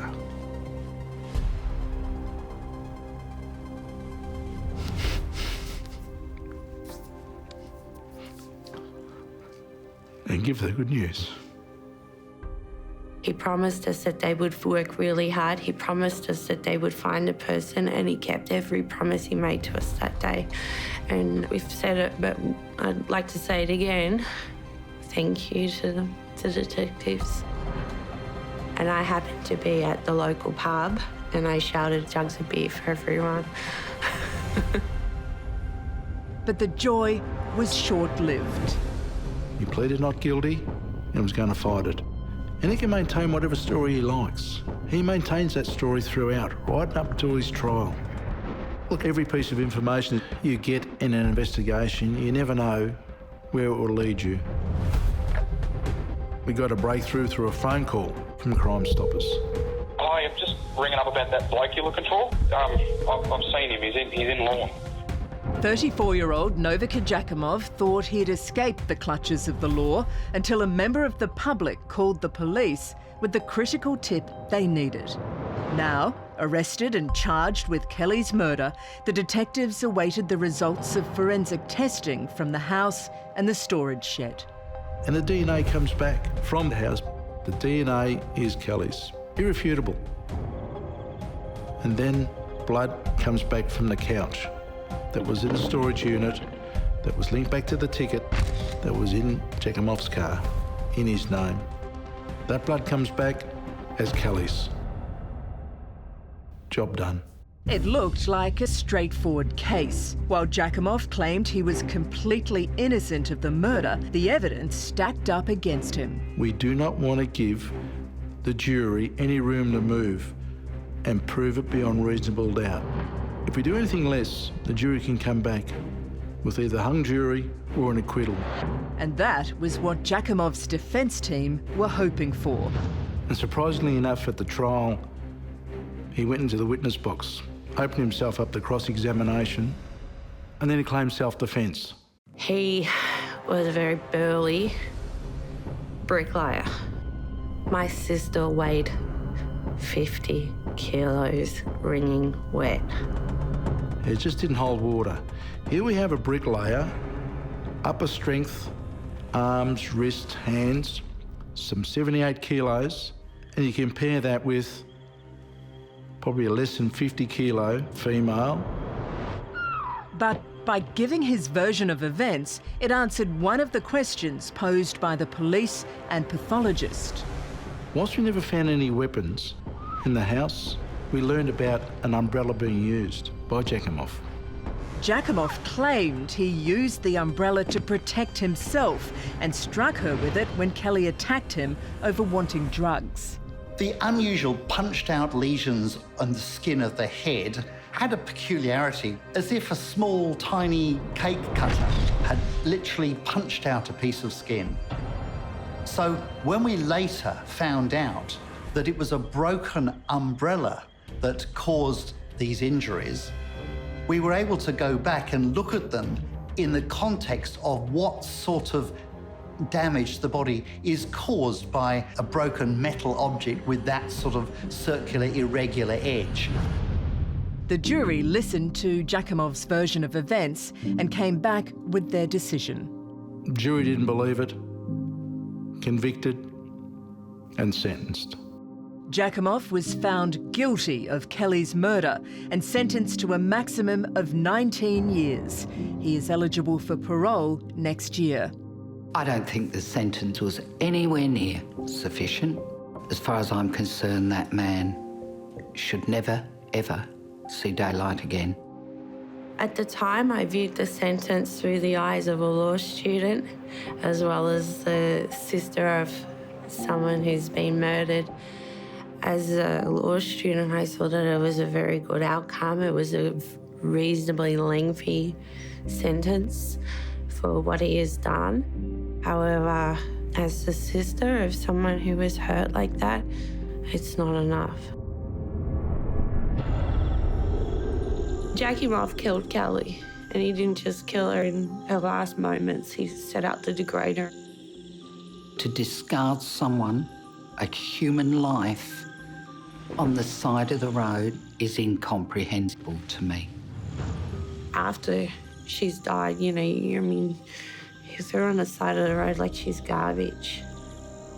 And maybe she was garbage to him, but she wasn't garbage to us. My sister, you know, like everyone, just wanted to matter.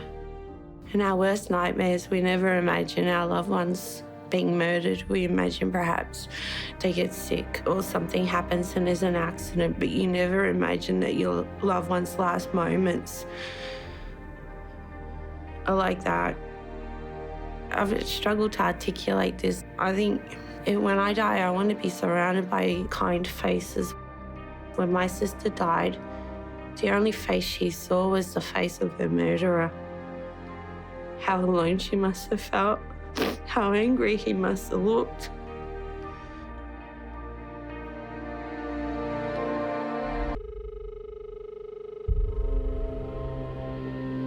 Friday, the 5th of August, 1994. Peter Rolfe made a phone call that began a dark chapter in Sydney's idyllic northern beaches. I'm calling to report my friend Stephen Dempsey, who is missing. Peter Rolfe was Stephen Dempsey's business partner. The two had known each other for 16 years and ran a landscaping company together. Stephen was just an incredible sort of person. He was very generous, very kind, fearless sort of person. The last time Peter saw the 34-year-old was during lunch at a job on Sydney's lower North Shore. He told Peter he was going out that night. But he didn't turn up the next day or to the house he shared with his sister. Then on the Friday, when he hadn't turned up, I panicked. And I rang his sister and told her that I was going to ring the police. He's been missing for 3 days. He lives at Palm Beach and he is gay. Stephen was very open about his sexuality, but few knew about the one place he would often visit, Deep Creek, a popular gay beat. Deep Creek, significantly, was halfway between where Stephen had been working at Neutral Bay and his home in Palm Beach. And because Peter knew his friend cruised for casual sex, he took a detour there on his way to meet the police. As I was heading down the Wakehurst Parkways past Deep Creek, I remember that Stephen used to frequent it down there. So I drove in and there was his car parked there. So Peter immediately alerted the police. When we got to the Deep Creek Reserve, we gained access to the vehicle and there were a number of items inside the vehicle. But importantly, there was a used food container. The actual wrapping of that container was dated the 2nd of August. That was the last time Stephen Dempsey had been seen. Which went some way to confirming how long the vehicle had been parked there. When police searched the area, there was no sign of Stephen. His bank account hadn't been touched and he hadn't made any calls to family or friends. As we know, a lot of people go missing day to day, and it's a very sad thing that people do disappear. A lot of the time, that's the person's wishes. They wish to disappear and not be found. But we're pretty confident that that wasn't the case with Stephen. There were no relationship issues. There was no issues of depression or anything like that, which might suggest he might harm himself. From all accounts, he seemed a fairly happy and content individual. So, with no reason for Stephen to deliberately disappear, the detectives looked at motives for murder.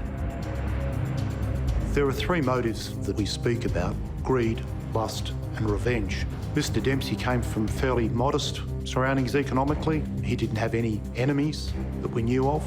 So the notions of revenge or greed never really came to anything in the inquiry. The only thing that was really left from a homicide perspective was this notion of lust. And as he'd gone to a gay beat, perhaps he'd met someone there and something had gone wrong. But at this stage, we didn't have a body. We didn't, in fact, know if he was even dead. We didn't even have a crime scene. So a lot of it was still very, very mysterious.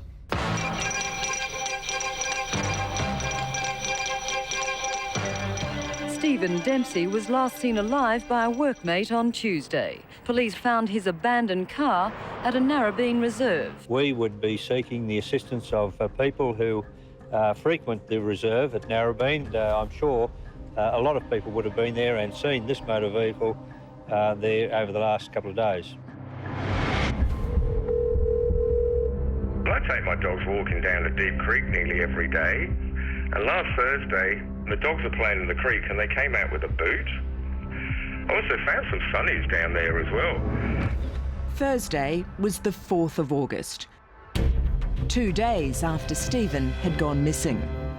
There are interesting things to find, but very importantly, the family were able to identify the boot and the sunglasses as having belonged to Stephen.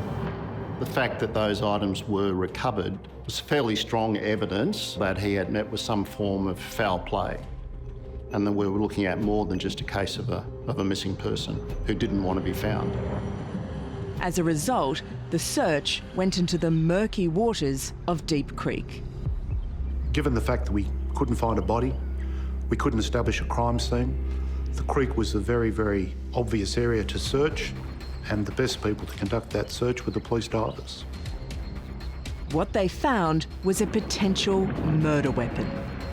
On about the 2nd or 3rd day of the search, police divers found a compound bow, a camouflage compound bow, with a quiver of arrows attached to it. But, as yet, the detectives had no idea how central it was to the case and how it fitted into their puzzle. Clearly something was amiss, but the frustrating part was trying to form the rest of that picture. What had actually happened to him? Stephen Dempsey, a great friend and adored brother and only son, was missing feared murdered. A phone call had led to the finding of some of the 34-year-old's personal items. The dogs are playing in the creek and they came out with a boot. I also found some sunnies down there as well. But there was little else to go on. Certainly, at that particular point of the investigation, there wasn't a lot of information that we had to work with. There were no markers to indicate that anyone known to him had been involved in his disappearance. So from that point of view, it was quite a difficult investigation. Now, 3.5 months later, the calm of the northern beaches in Sydney was shattered again, as another family lost a loved one. 42-year-old Ezzeddine Barmad was a devoted husband and father of 7 children, and he failed to come home after his night shift as a taxi driver. At about 4 or 5 in the morning, my mum called the taxi base. I remember waking up hearing her speaking to someone, asking where her husband is. And that made me jump out of bed. That's when I could see on her face that something was wrong. She said, "Your dad's not home yet." And we knew that was unusual because he got home at 3:30 in the morning. Why wasn't he home? So there was a sense of fear and panic and worry about what has happened to him. Why isn't he home yet? He's never late. And at one point, she was placed on hold, and while she was on hold, she heard a taxi radio call through that said one of their taxi drivers had been killed, and it actually said how he was found. She screamed, and she ran to tell my brother that Dad has been killed. Thank you and good morning. A murder investigation is underway in Sydney after a taxi driver was found stabbed to death in the city's north. Police found the man inside his cab in the suburb of Collaroy after his wife reported him missing at around 5:30 this morning. As we arrived, the uniformed police were there. They'd established a crime scene perimeter. Within that perimeter, a taxi cab was parked at an angle to the curb. The door was open. There was an extensive amount of blood. This was a very violent, vicious and bloody murder.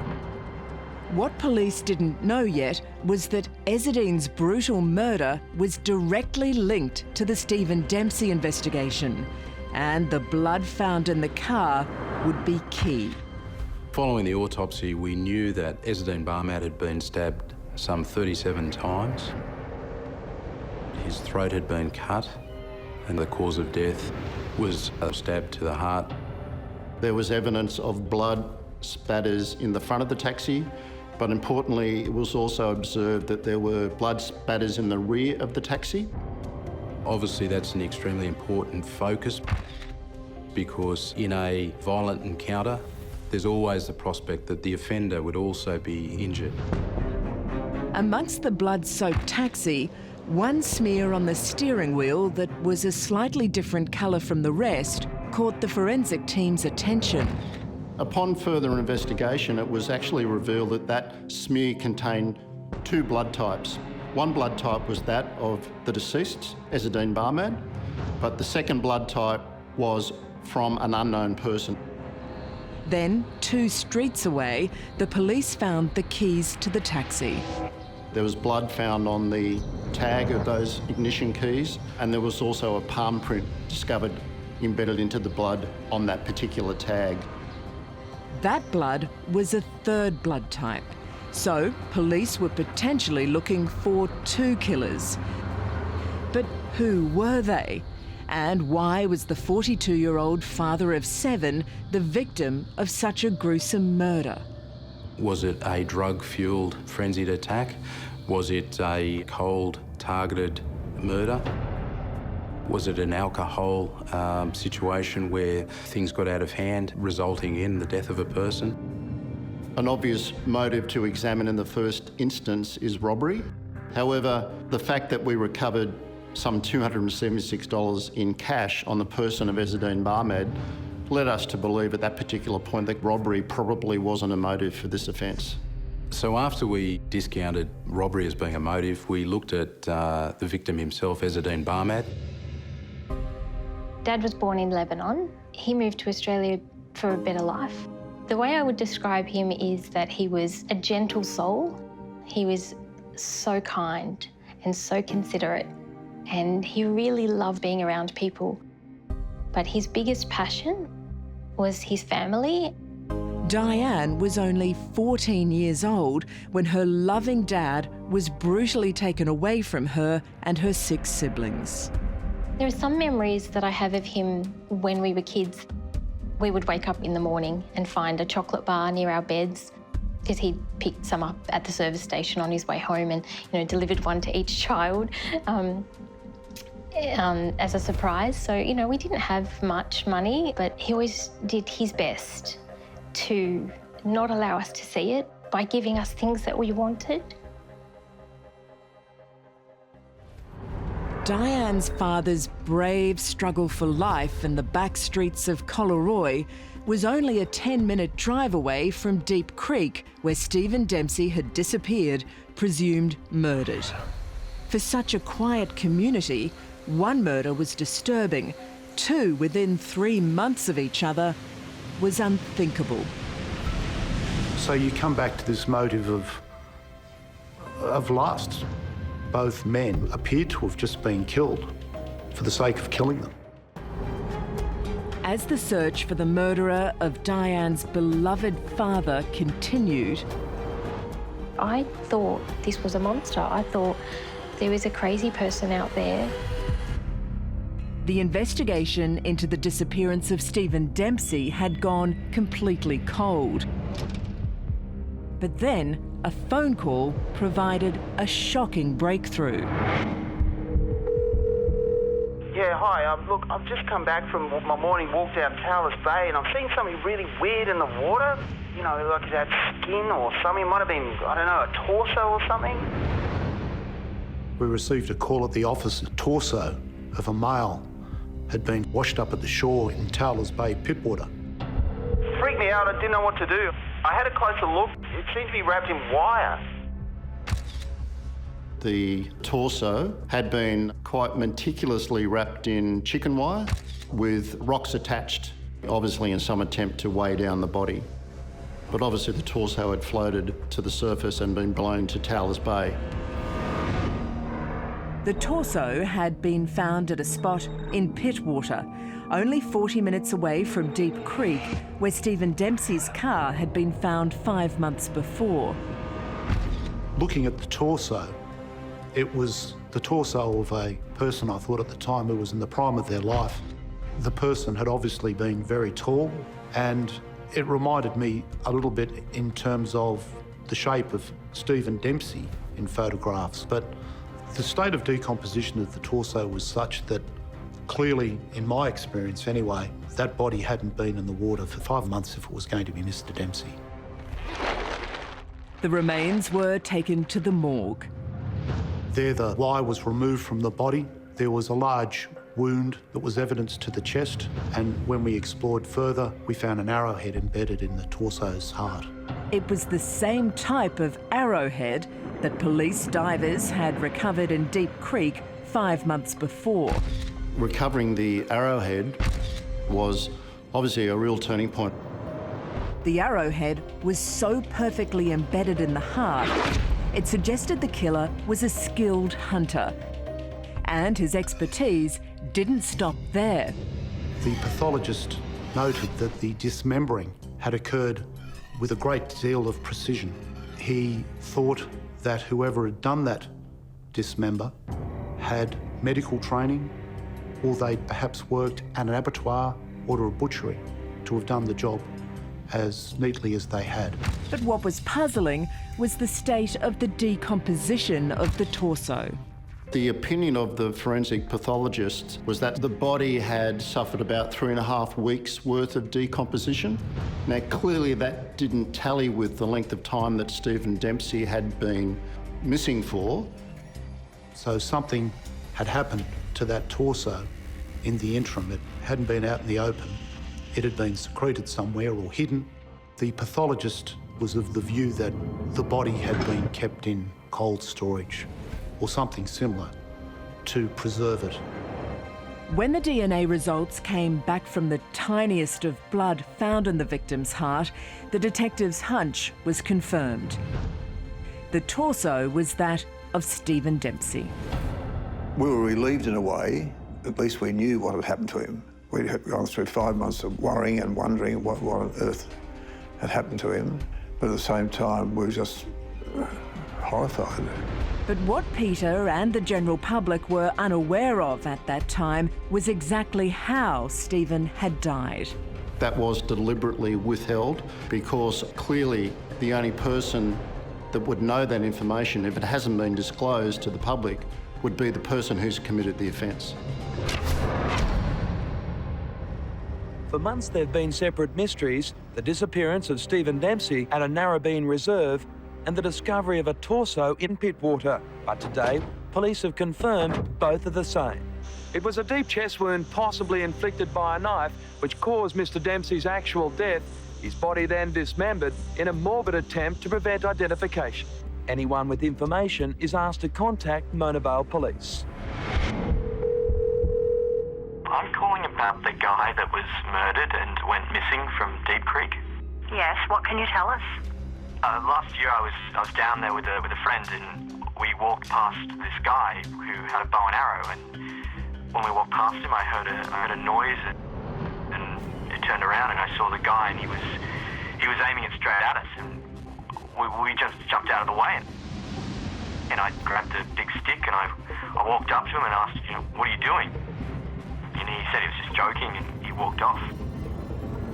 As we had not mentioned anything about bows and arrows in our media release, and we knew, of course, how Mr Dempsey had died, their testimony was of particular interest to us.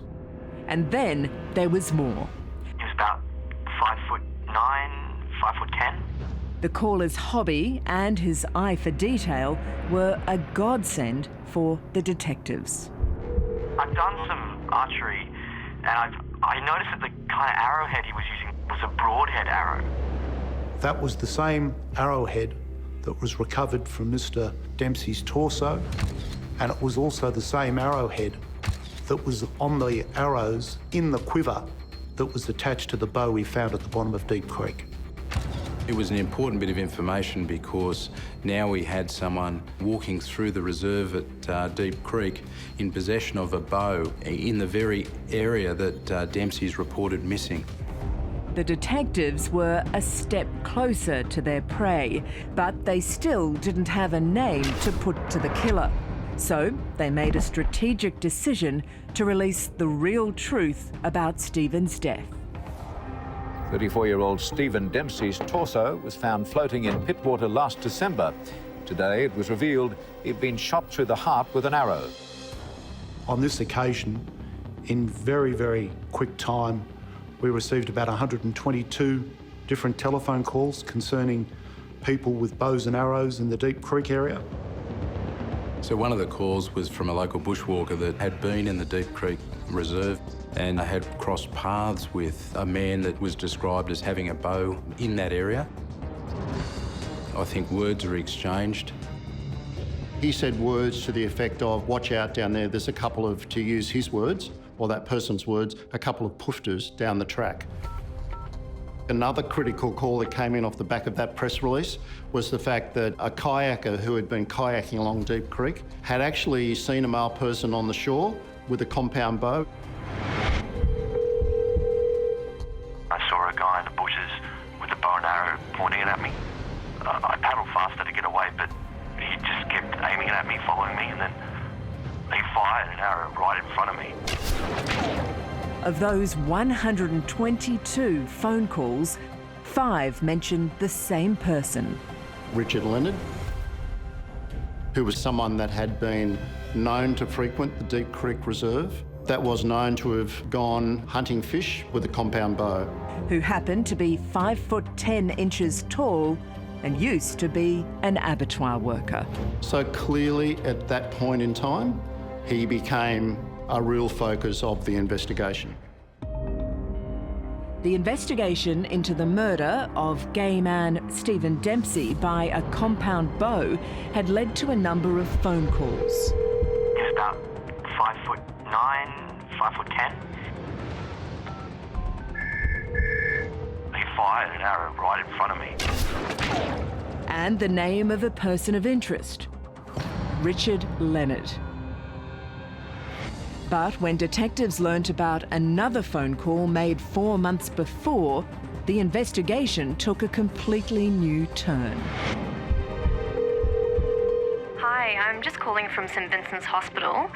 We've just had 2 patients present with knife wounds and cuts. The male patient has a deep wound in the right side of his ribs. Richard Leonard had been stabbed.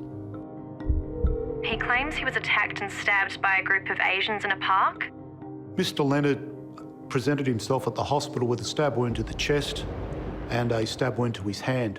His girlfriend, who was with him at the time, also had injuries consistent with a knife. But when the local police turned up, Leonard and his girlfriend, Denise Shipley, told them the wounds were self-inflicted from an S&M session gone wrong. So the matter was recorded but left at that point. The report was now of huge significance. The time and date of the nurse's phone call was just a few hours after Ezzedine Barmad had been murdered 30 kilometres away. We had checked all the local hospitals on the peninsula. There was nothing there to indicate anyone had presented with any stab wound that night. So in travelling that far away to get treatment, he certainly got outside the bounds of our initial inquiry. Now, Leonard was well and truly inside their net. His name was linked to both murders. During one of the visits from the detectives at our home, I remember that they broke the news that they were getting closer to the murderer because Dad fought really hard. And at some point during the struggle, Dad grabbed the knife from the murderer and he stabbed him back. And because he did that, the murderer obviously had to go to hospital for treatment. Pretty scary to think that that's what he went through. He would have been very scared for his life, but more scared for our lives if he was not going to be around. So I think that would have made him continue to fight for his life as much as he could in that particular moment.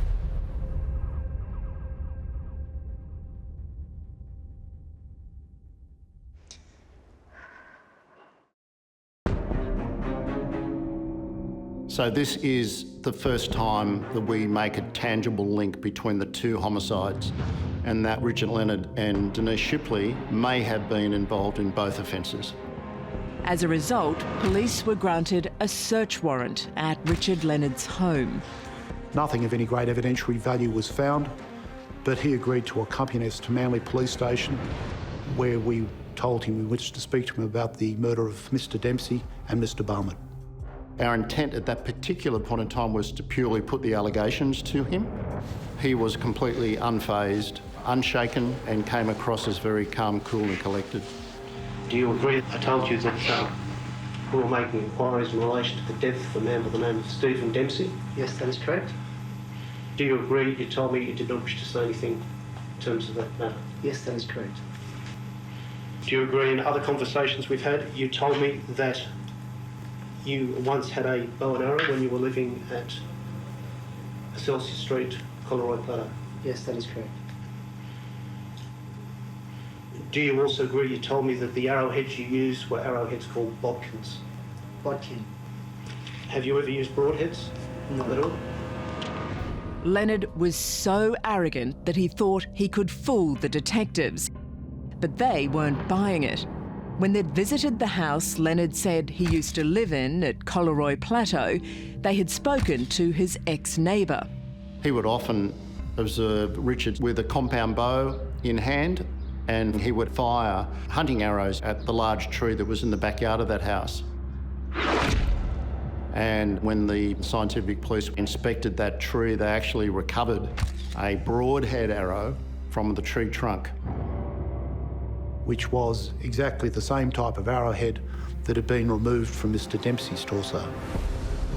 It was an amazing find, but the detectives needed a lot more to put the evil double murderer of Stephen Dempsey and Ezzedine Barmad behind bars. Do you also agree that today you have provided us with samples of your hair and a blood sample? Yes, that is correct. Detectives were convinced his blood would match the blood sample found at the Ezzedine Barmad murder. They just had to be patient. After Mr. Leonard gave his blood sample, I told him we would have the results from the DNA analysis back within 1 week. And Leonard continued to be cocky. Do I have to find my own way home, or can I get a give you a list? The tour is now 3:18 p.m. 4 months after the vital discovery of Stephen Dempsey's torso following a phone call, I've seen something really weird in the water. Might have been, I don't know, a torso or something.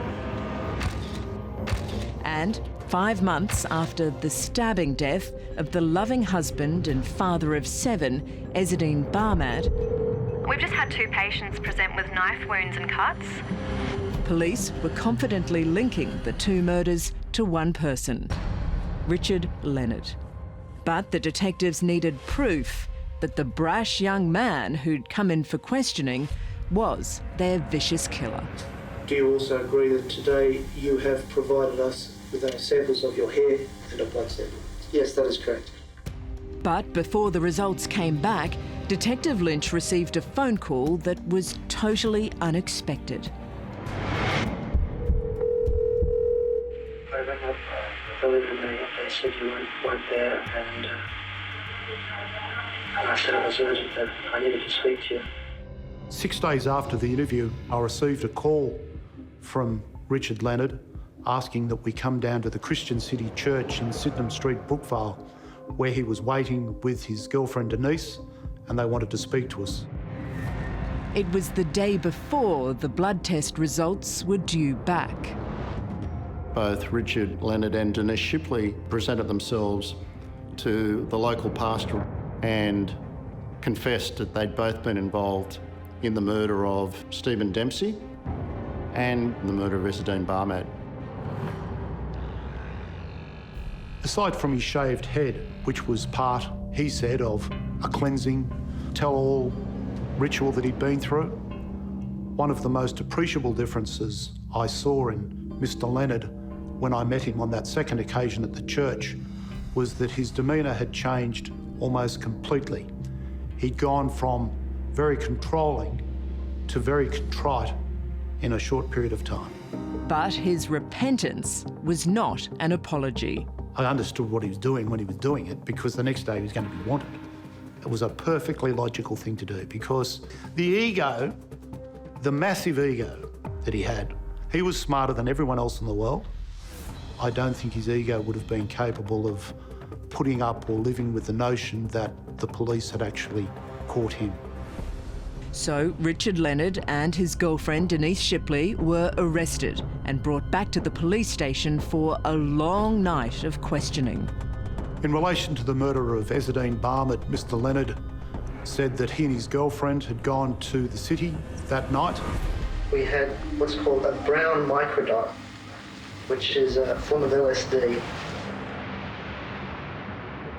They'd walked around the place and then decided to catch a cab home. I only had enough money to catch a bus bag, but Denise really wanted to get a taxi. I went to Jakarta to catch a bus, so we decided to catch a cab to call Roadcutter and to jump out there and just run away. So we got into this cab, and the driver was, what's his name? The driver's name was Mr. Ezzedine Barmad. Ezzedine Barmad? Yes. So the driver was Ezzedine Barmad. Denise got into the front passenger seat, and I got into the back. He said, "Where do you want to go?" And I said, "Well, we want to go to Colorado Player." We pulled up in Fuller Street, and he told us the price of the fare. And so I pulled out my knife from the inside pocket of my jacket and put the point of the knife to the driver's neck and said, "Don't move." At the time I said, "Don't move," he grabbed the knife out of my hand, and then everything went completely insane. I was spinning out and he was trying to turn around. And he was jabbing with both of his hands and he had the knife in one hand. Who had hold of the knife? The taxi driver. Hands everywhere. Screams and yells and grunts. Who was making those noises? Both of them and me. I went over the top of the seat. I tried to get the knife off him and I got stabbed in the chest through my jacket. By Mr. Barnett? By Mr. Barnett. But Leonard wrestled back the knife. Open the door. Who had hold of the knife? Richard. And what was Richard doing with the knife? Stabbing him Can you tell me where he was stabbing him? in the chest. My knife was very sharp. So I had a steel I used, and I always had knife sharp. Was my favourite knife. Mm-hmm. And it actually cost me $90, that knife. And you could get a tomato and slice it like a razor blade. It was really good. And Richard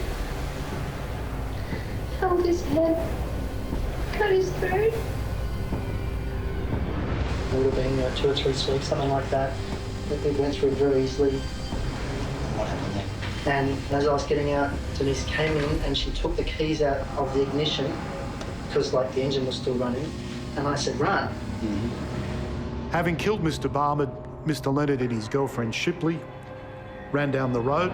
There they decided to discard the keys and they went to a nearby public toilet, looked themselves over. They realised Mr. Leonard was quite seriously hurt and both of them had cuts. He said he had pains in his chest and cut in his chest. They tidied themselves up, walked home, got in a car and then made the decision to drive to a hospital that was some distance away in order that they could have their injuries treated. It was there Leonard told a nurse he'd been stabbed by a group of Asians. And believing he was a victim of crime, she rang the police. And Richard Leonard's name was recorded forevermore. Without feeling or regret, Richard Leonard had confessed to the murder of taxi driver Ezzedine Barnett. It would have been 2 or 3 weeks, something like that. It went through very easily. I was petrified when I learnt what he did to my dad. So to then learn what he's done to another man. How does a person like that exist? But while her dad's evil killer admitted to murdering her father, he told detectives the killing of 34-year-old Stephen Dempsey was self-defence. All right, so you've gone into the cave there. You've seen Mr. Dempsey urinating. He smiled at you. You've come outside. What did you do then? And he came out and he stood over here and he said he was like the guy's dick. And I said, no, I picked up my bow and I pointed at him and I said, don't come over here, I'm going to shoot him. And he said, I don't believe you. And then he said, I'm going to walk towards you now. Mr. Leonard put forward a defence basically that he'd been outraged and frightened from a homosexual advance that he'd received from Mr. Dempsey. I didn't want him to come any closer to me. I felt threatened. But that defence of provocation was blown right out of the water because the police had one very important piece of evidence, a phone call that Leonard had made to a male brothel.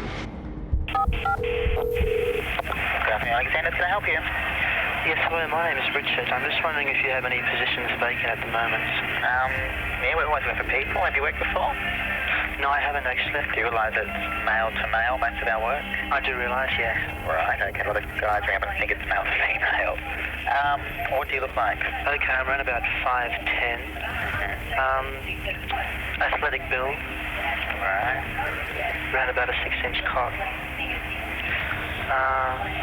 What else could I tell you? Are you smooth or hairy? Smooth.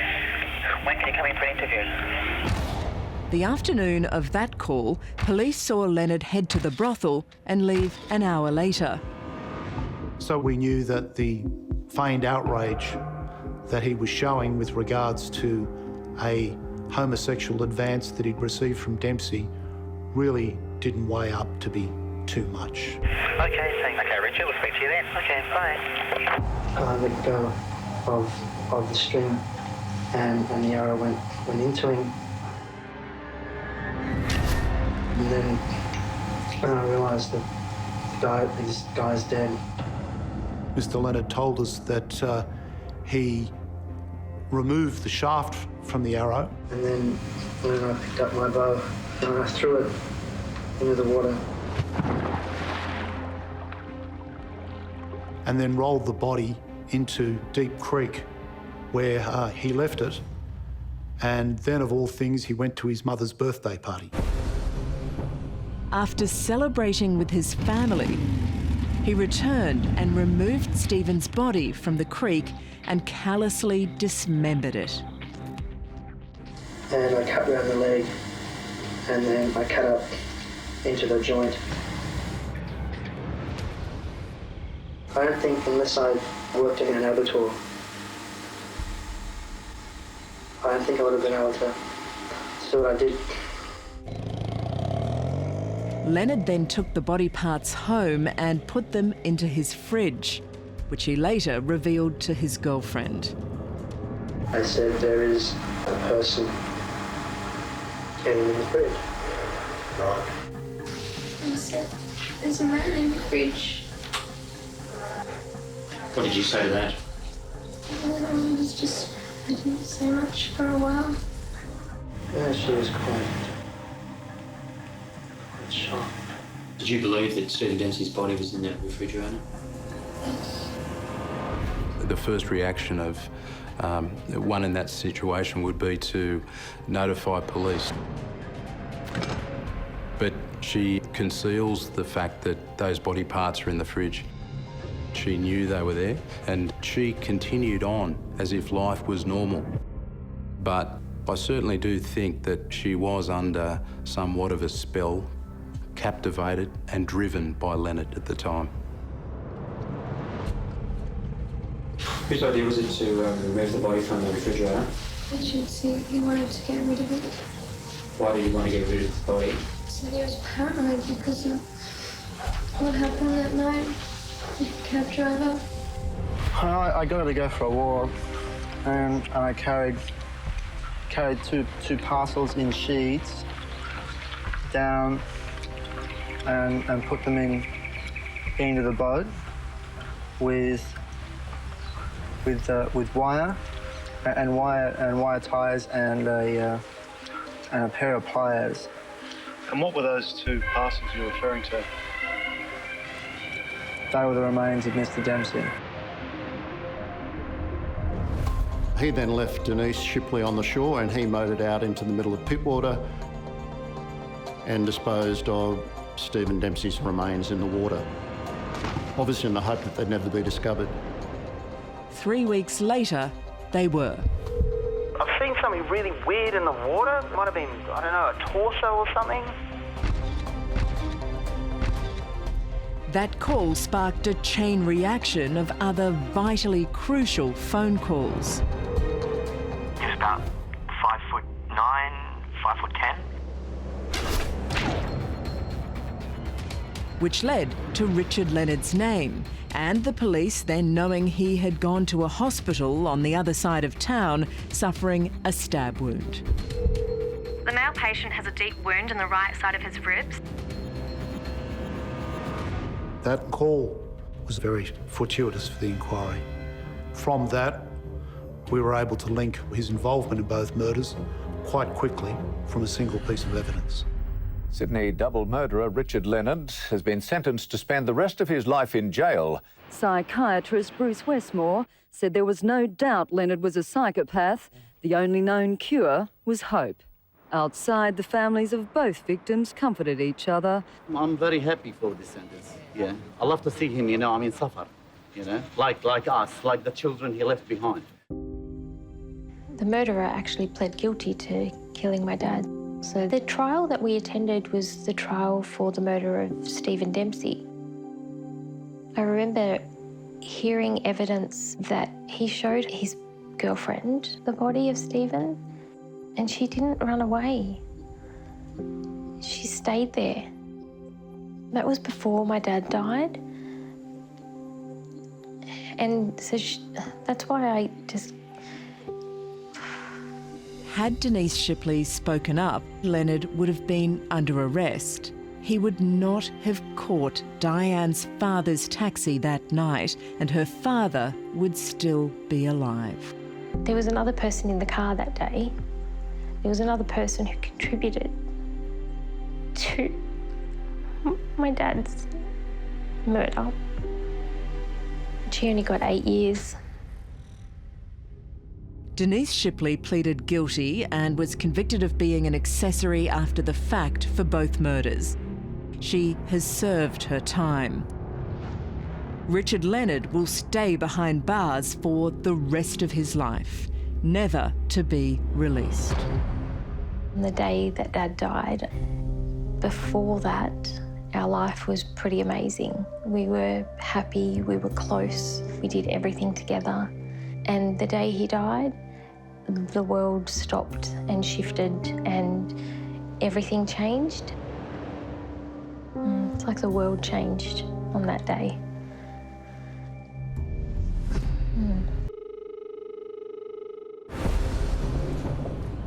October 14, 2002.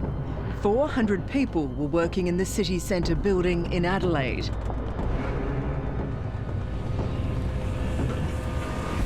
In the lift that afternoon were 3 people and Dr. Margaret Tobin.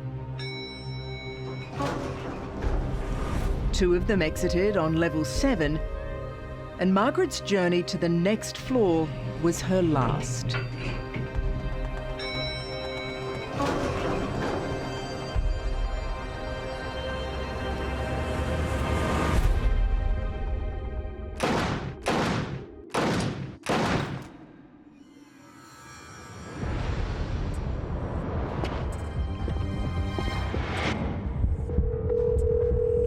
Police emergency. What's the emergency, sir? It's my boss, Dr. Tobin. There was a bang and she just collapsed. There was a bang? I don't know, I think he might have been shot.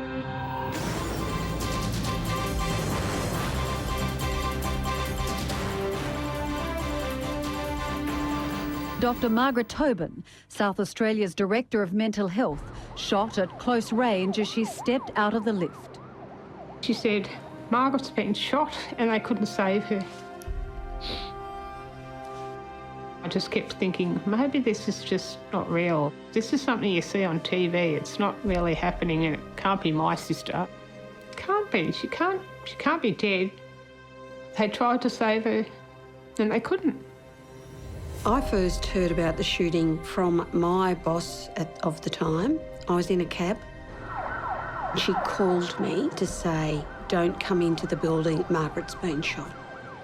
It had such a marked impact on everybody who knew her. All we knew that a person had been shot, there'd been a number of shots fired. I wasn't sure where the shooter was or who the shooter was or how many were involved. That building probably housed 300 or 400 people, many of whom were hiding behind desks, not knowing whether or not someone was running amok. The priority was to lock down the building. Everyone inside was now either a witness or a potential suspect.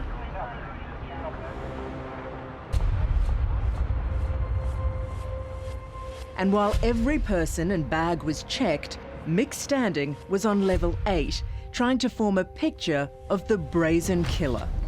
Well, the fact that he fired 4 rounds told me that whoever done this shooting was determined to kill the person.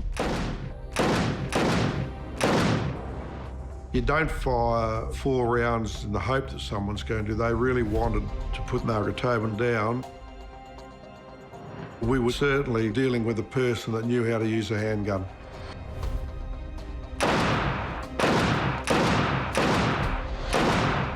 So given the identity of the person involved, the head of the mental health in South Australia, you start to look at it being some sort of assassination. She's my first best friend and my soulmate. We sort of, it's a caring and loving relationship. Margaret Tobin had been married to Don Scott for 13 years. The eldest of 8, she was a born leader.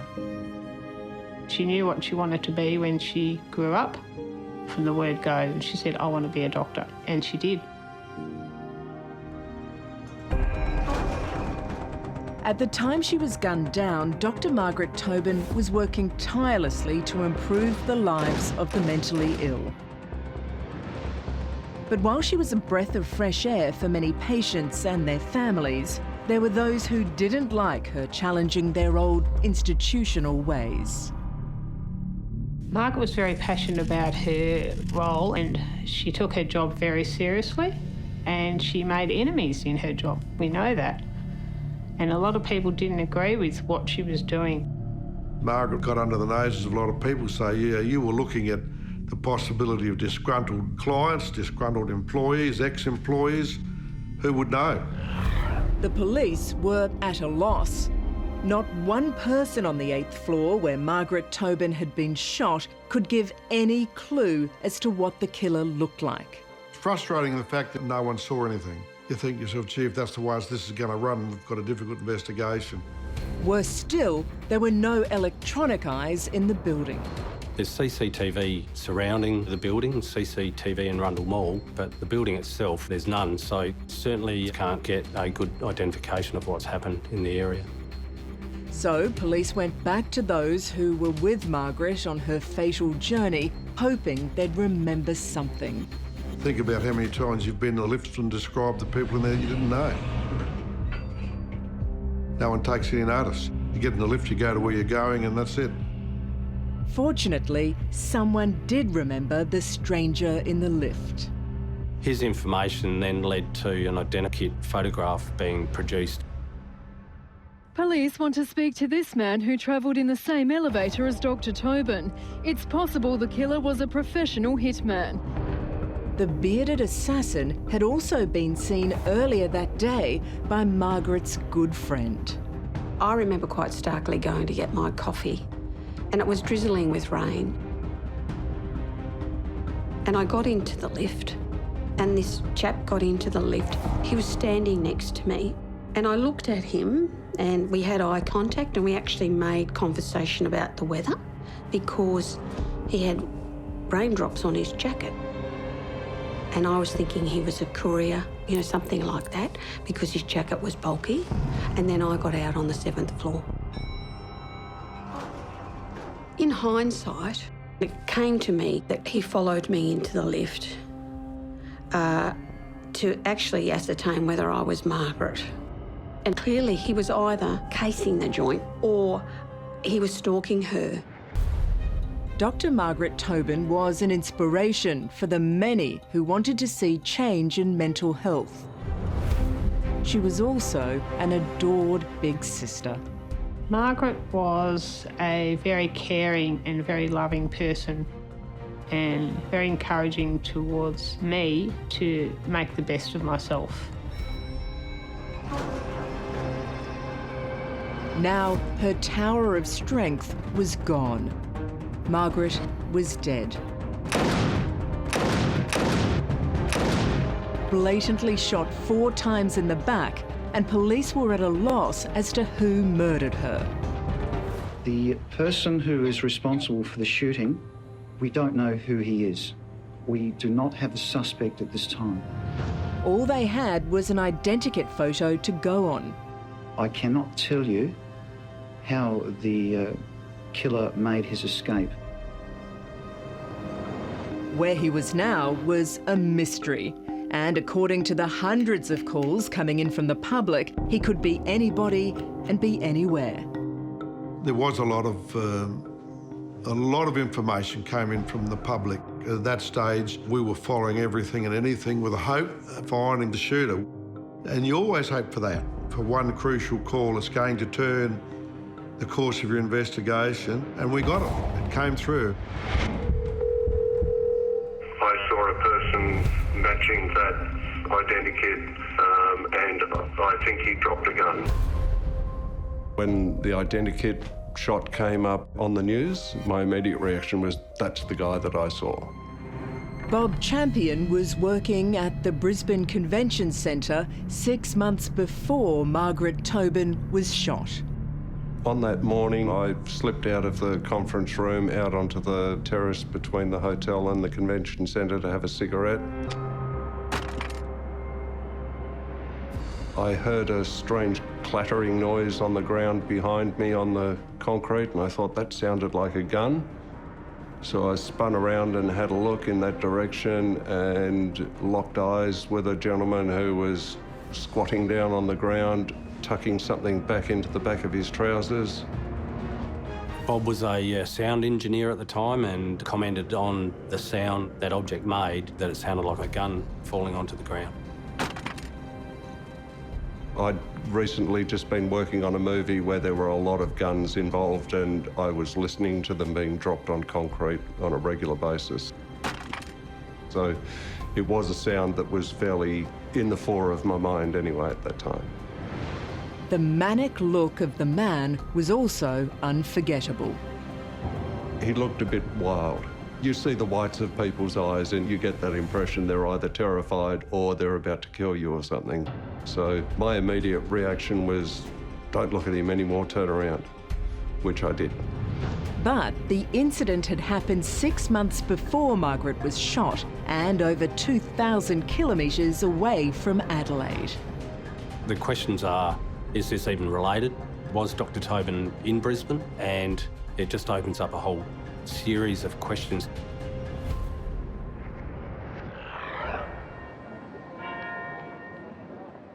Exactly a week after her death, the much-loved and admired Margaret Tobin was given a state funeral.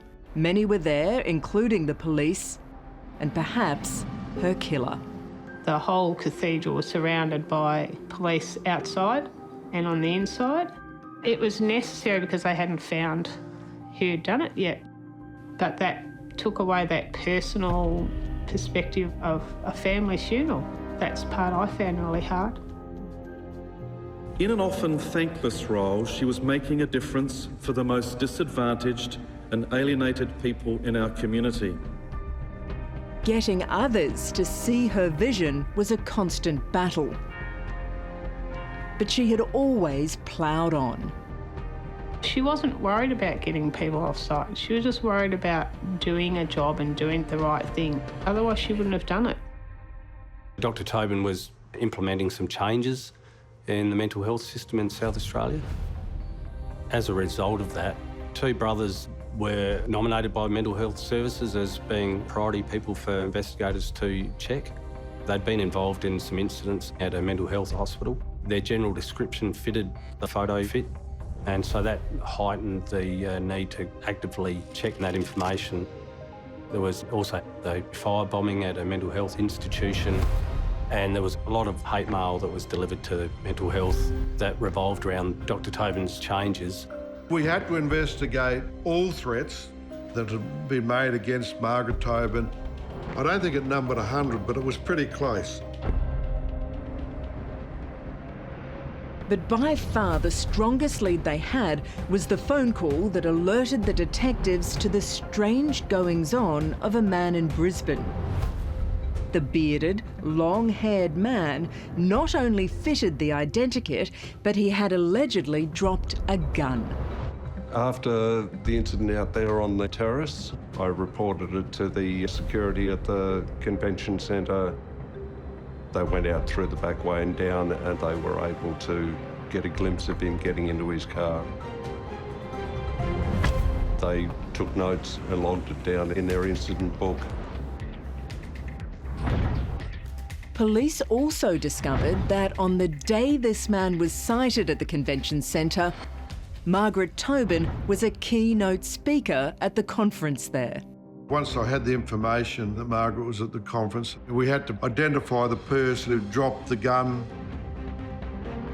because the possibility of it being the same person, Mr. in Queensland, come to Adelaide. It was a very strong possibility it was the same person.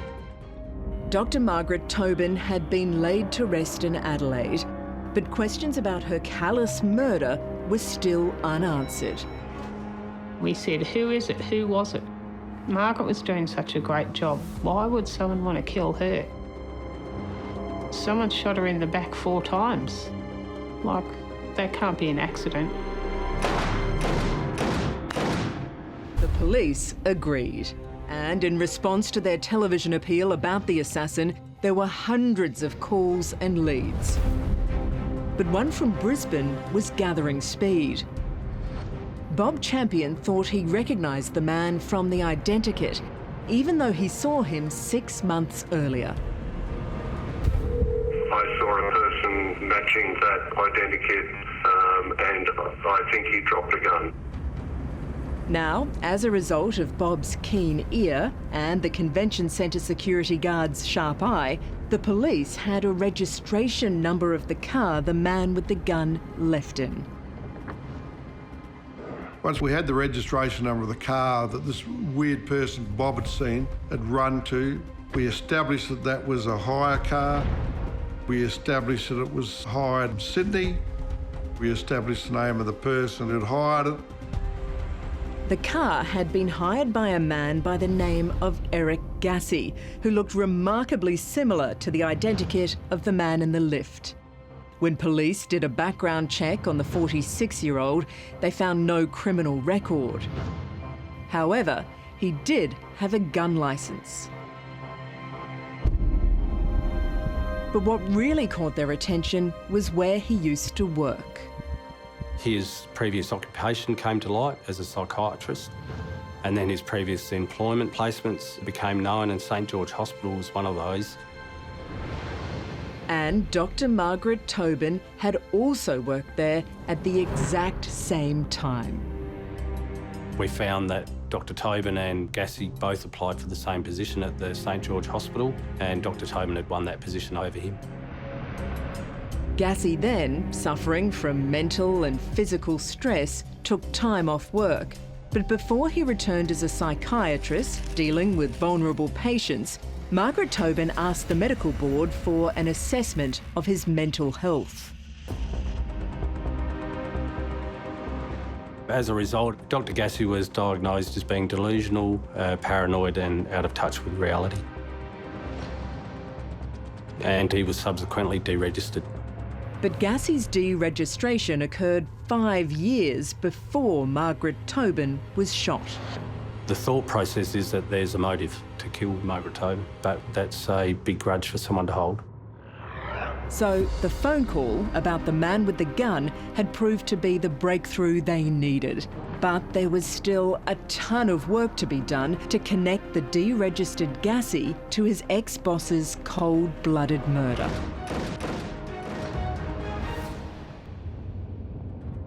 We certainly didn't have anywhere near enough evidence to go to Sydney and arrest and charge him. We needed a lot more. And we had to prove he was in Adelaide for a start.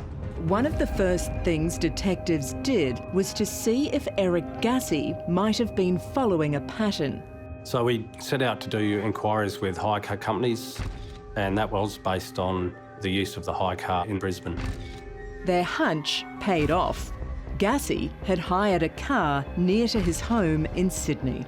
And the kilometres that that car travelled matched with the kilometres that you would travel from Sydney to Adelaide and return. But on its own, that doesn't prove anything at all. The person using the vehicle could come up with a number of explanations as to the distance. So detectives were sent on the 2 main routes between Adelaide and Sydney. They went to all of the motels, hotels in between, trying to identify a place that Gassy may have stayed at and trying to identify records or any CCTV footage that would be of assistance. At the same time, with the help of their New South Wales colleagues, the South Australian detectives were granted a search warrant to look for any evidence at Eric Gassie's house. Mr Gassie, we're here for the purpose of executing a search warrant, which I will shortly show you. Dr Gassie lived at home with his parents. He had a self-contained unit in the ground floor of a two-storey house. His unit inside that house was quite messy.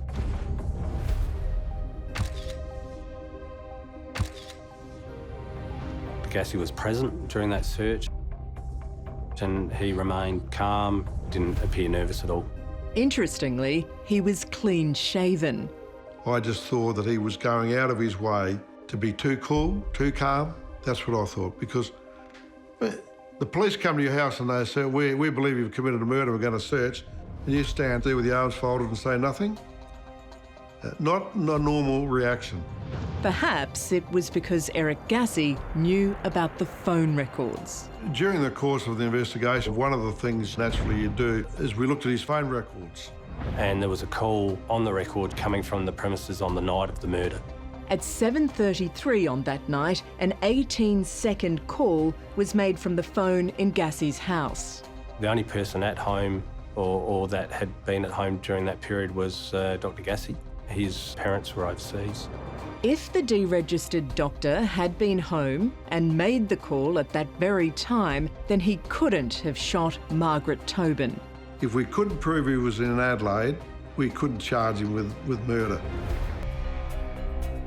Since then, 2 weeks had passed and detectives had followed leads in 3 states. As one team drove from Sydney to Adelaide trying to find evidence that proved Eric Gassie had been on a murderous journey, another was searching the house where he lived with his parents in Sydney. There was certainly a lot of material in there to go through. There was a safe found inside and that safe was opened and there was 2 Glock pistols located. The Glock 26. Ammunition and gun parts. Is there any other weapons that are in this room, Mr Gassie? Weapons? As in firearms? No. But it was the disturbing material Gassie had filmed on his video camera that provided detectives with more ammunition. A number of videos that you've had here, which we started to look at some of them. We believe they're of relevance, so we've seized them all.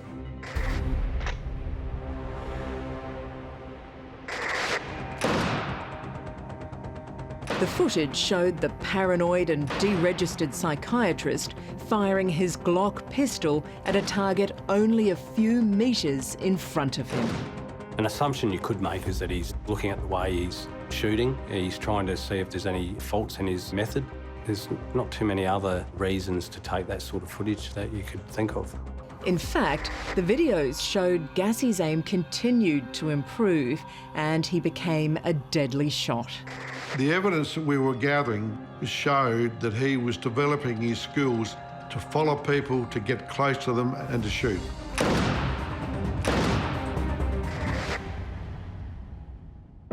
Detectives also found something else in Gassie's flat, a calendar. Circled were the exact dates of the conference Margaret Tobin was at in Brisbane. He obviously was looking at opportunity. He'd gone to that Brisbane Convention Centre 6 months earlier and had what was as good as a failed attempt there. But what was found was still only some supporting evidence. For Margaret's family, the wait was agonising. I remember Mick telling us about, how they'd found a suspect of interest, but at this stage we can't arrest him because we don't have enough evidence. So that was frustrating because you think, well, if he's a suspect, why can't you, bring him in and do this and do that? Would that be off the Glock? Yeah. Police were doing all they could to nail Gassie. But the Glocks found in his house couldn't be directly linked to the murder because Gassie had polished parts of the gun that destroyed any chance of comparison to the shell casings found at the crime scene. And his alibi about making a call in Sydney on the same day Margaret Tobin was shot dead in Adelaide couldn't be disproved. We couldn't come up with an explanation as to how the call was made, or in fact if it was made. Then, a breakthrough. The team checking motels from Sydney to Adelaide called with incredible news. Hey Nick, yeah, we're in a place called Balranald, and this motel owner here reckons she remembers a bloke from a couple of weeks ago. Balranald is a tiny town in New South Wales, 850 kilometres from Sydney and a further 5 hours drive away from Adelaide. A couple of the boys got to a little place called Balranald. They went to a place called the Shamrock Motel and they struck gold. The owner of the motel remembered a guest who arrived late one afternoon.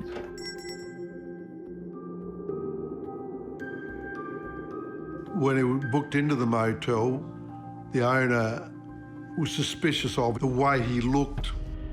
His general appearance was a bit dishevelled, thick black hair, beard, sweating quite heavily.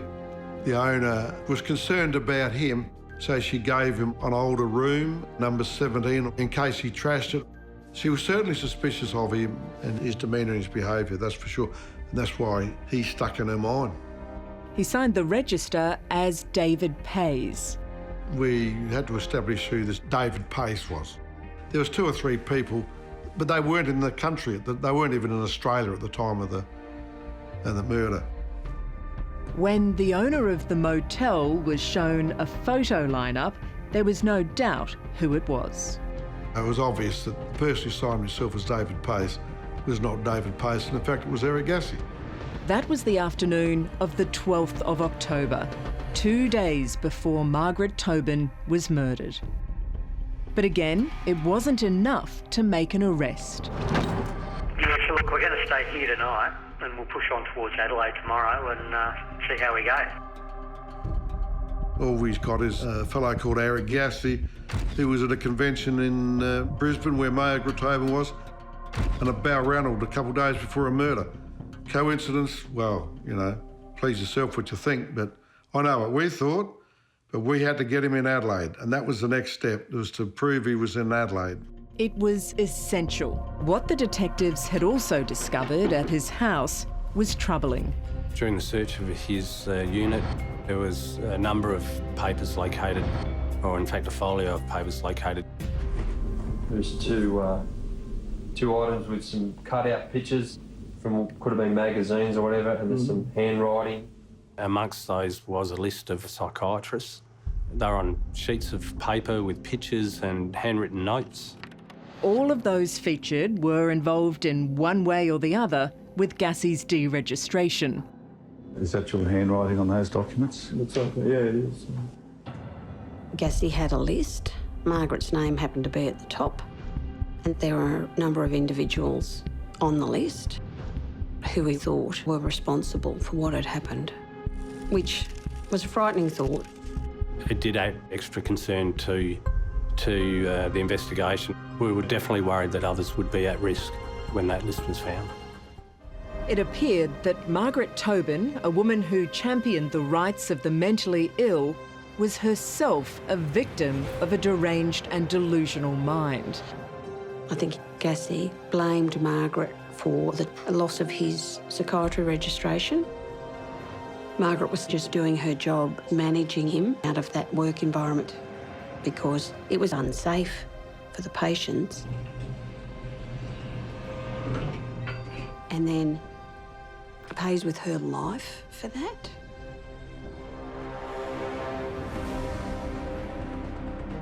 But while the motive and 2 phone calls, one from Brisbane and the other from a small town in New South Wales, had convinced detectives Eric Gassi had killed Margaret Tobin, they couldn't arrest him unless they placed him at the scene of the crime.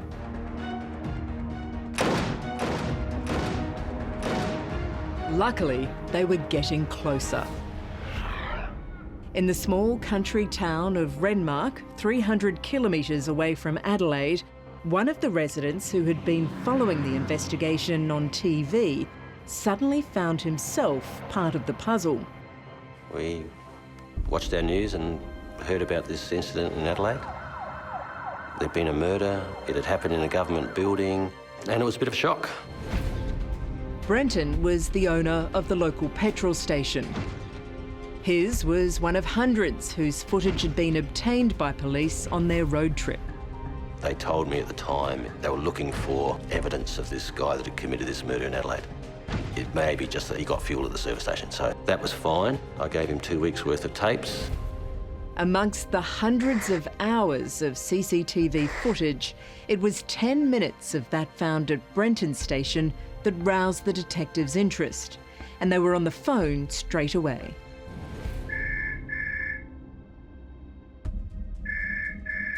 Our phone rang very early in the morning, before 7 o'clock it was in fact, and it was a police officer from Adelaide, and he informed me that the guy they were looking for was on the tapes. So he wanted to come up and talk to me about it. When Brenton was shown the tape, the day came flooding back to him. I was behind the counter, so I was serving. And I remember the incident quite well because we had a lot of problems with shoplifters. So I was watching him while trying to serve this other customer. He went over to the fridge and he selected a bottle of water eventually, and he came back and came up behind this gentleman, and he paid with cash and he paid for his fuel and paid for his bottle of water, and I noticed that he actually looked up at the camera that was there behind me. The date stamp was the 15th of October, the day after Margaret Tobin had been shot. And then he moved away and then left the service station and went back to his car. And he was basically cleaning his car out. So he cleaned his car out and put it into a bag and put it into one of our rubbish bins. The policeman turned and looked me straight in the eye, quite close, and said, "We want that rubbish." Could Gassy have been the bearded murderer in Adelaide on the day before? And was he dumping valuable evidence that could link him directly to her murder? I remember Mick saying that we're really close now, so just hang in there, we're pretty sure we've got him. So it was quite a chilling moment for us thinking, yes, finally they're going to catch him. What we need to know is where this person stayed in South Australia on the night of Sunday the 13th of October this year. Police say the man had a beard and long black hair. He may have since changed his appearance. It's highly likely they used a name similar to Pais. It's P-A-I-S. And probably within an hour or so of that media release going out, the manager from the Lindy Lodge motel rang in stating he had information that could assist. Reading the advertiser, I saw this identikit picture of a man. I put my hand over the lower part of his face and just looked at his nose and eyes type. And I thought, yes, I know that bugger. He stayed at my motel.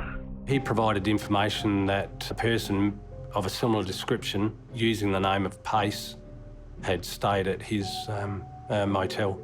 Chap booked in probably 3 or 4 o'clock in the afternoon, and that's the last I saw of him until he left in the morning, probably about 8 or 9 o'clock, thereabouts. The person involved, he's booked in prior to the murder at the Lindy Lodge, and he's got long hair and looking dishevelled. And then in the afternoon he returned and asked me where he could get a haircut. And he's gone and crossed to the shopping centre, had his hair cut and his beard shaved. And when he came back, he was completely clean-shaven and quite short hair. And I mentioned this to him. I said, well, that's a change. And he made no comment at all. He left the following morning. The information provided by the manager at the Lindy Lodge satisfied the investigators that there was a reasonable cause to suspect Gassy was the person responsible for the murder of Dr. Tobin. And given the information in relation to the issues in Sydney with the other psychiatrists and the fact that he was now placed in South Australia at the time of the murder, that was a catalyst for a warrant being applied for his arrest. With Gassy living in New South Wales, the detectives prepared to get him extradited. But the case wasn't over. This investigation didn't have an eyewitness. There wasn't any person that did or could come forward that said they saw Gassy shoot Dr. Tobin. So the investigation itself was a classic circumstantial case. When Margaret Tobin was murdered, her loving husband Don was completely heartbroken. She was my best friend. We sort of enjoyed movies, we enjoyed walking, we enjoyed red wine. We just enjoyed each other's company. Now police were leaving no stone unturned to ensure the man who had taken away Don's soulmate would be locked away for good. This person of interest. 2 critical calls from the public had got the detectives to where they were now. The crucial call he got, really, in my mind, was the one from Queensland. That was the beginning of the end. I saw a person matching that identikit, and I think he dropped a gun. The first call had led detectives to identify Gassy. Because that was the call that I believe really put us on the right track. The second call placed the identified Gassy in Adelaide on the day Margaret Tobin was killed. Reading the advertiser, I saw this identikit picture of a man, and I thought, yes, I know that bugger. He stayed at my motel. Now, with Gassy arrested, they wanted to find the last remaining pieces of evidence that Gassy may have discarded at the local petrol station in Renmark. The bag that was thrown out appeared to be something similar to a small white shopping bag, and the thoughts certainly turned to firearms being in that bag. So, at a stinking rubbish tip and temperatures reaching 40 degrees, they steeled themselves to search for the plastic bag that could lock up Gassy for a very long time. We were faced with a large wall of rubbish. Just looking at it, you started to think, well, how are we ever going to be able to identify where this material is? We're looking for one small shopping bag. After 2 days of wading through tons of putrid garbage, they had found nothing. I got a phone call saying, well, we can't find it, can you come out and help? And within a very short time, we found a bag, and I remember saying to the police officer, this is one of those bags from our service station. We tore it open a little bit and it had dockets in it from the service station. While there weren't any gun parts, what was in the white shopping bag was as good as a smoking gun. The 2 main items that were located were 2 receipts. The first receipt had the name of the business that was involved torn out, but it still had room 17 written on it, and we were able to establish that that was a receipt from the Shamrock Motel. The second receipt was from the Edmundston Motel in Queensland, and that matched with the date of the incident at the Brisbane Convention Centre, some 6 months earlier. While Gassy had used another alias, his intention to kill Margaret Tobin was the same. Margaret Tobin was Eric Gassy's focus. He went to Brisbane in an effort to shoot her up there. He knew she was going to be there. The attempt failed, his gun fell out of his trousers and he botched it. Unfortunately, didn't make the same errors here in Adelaide. While it had taken Gassy 5 years to research and plan his murderous revenge on Dr. Margaret Tobin, it took a jury just over a day and a half of deliberation to find him guilty of her murder. For Don Scott, who has recently died, it was an absolute relief. It was Margaret's birthday today. Good outcome. Absolutely amazing.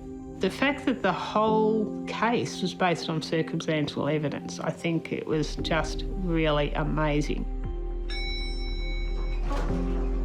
He prepared and he watched and he stalked her and he planned, and if the detectives hadn't been so thorough, he may have got away with it. He could be still walking the streets today. For murdering the woman who had devoted her career to caring for the mentally ill, Gassy was given a life sentence. He is eligible for parole in 2032. I don't think I'd be alone in saying I'd never want him to be on the streets. Gassy is a dangerous, nasty individual. Margaret Tobin's death was a huge loss to everyone in South Australia. She was here to reform the whole mental health system in South Australia. So when she died, Everybody lost. Everyone in South Australia lost. I was very proud of Margaret, what she did, having her as my big sister. And I've lost someone who can't be replaced. I'm very grateful that he has been punished for what he did, and I hope he never gets out.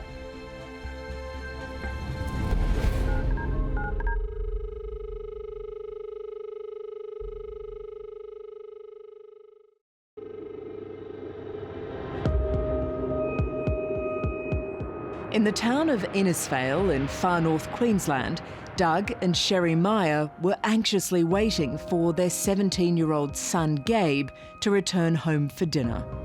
So it was school holidays. He was getting ready to start grade 12. He was a responsible kid that would always let us know wherever he was. When he didn't come home by about 7:30, 8 o'clock, we'd already had dinner, and I just thought, wow, this is really strange. Gabe had never done anything like that before. And as it got dark, we started getting a little nervous about it. We didn't want to panic.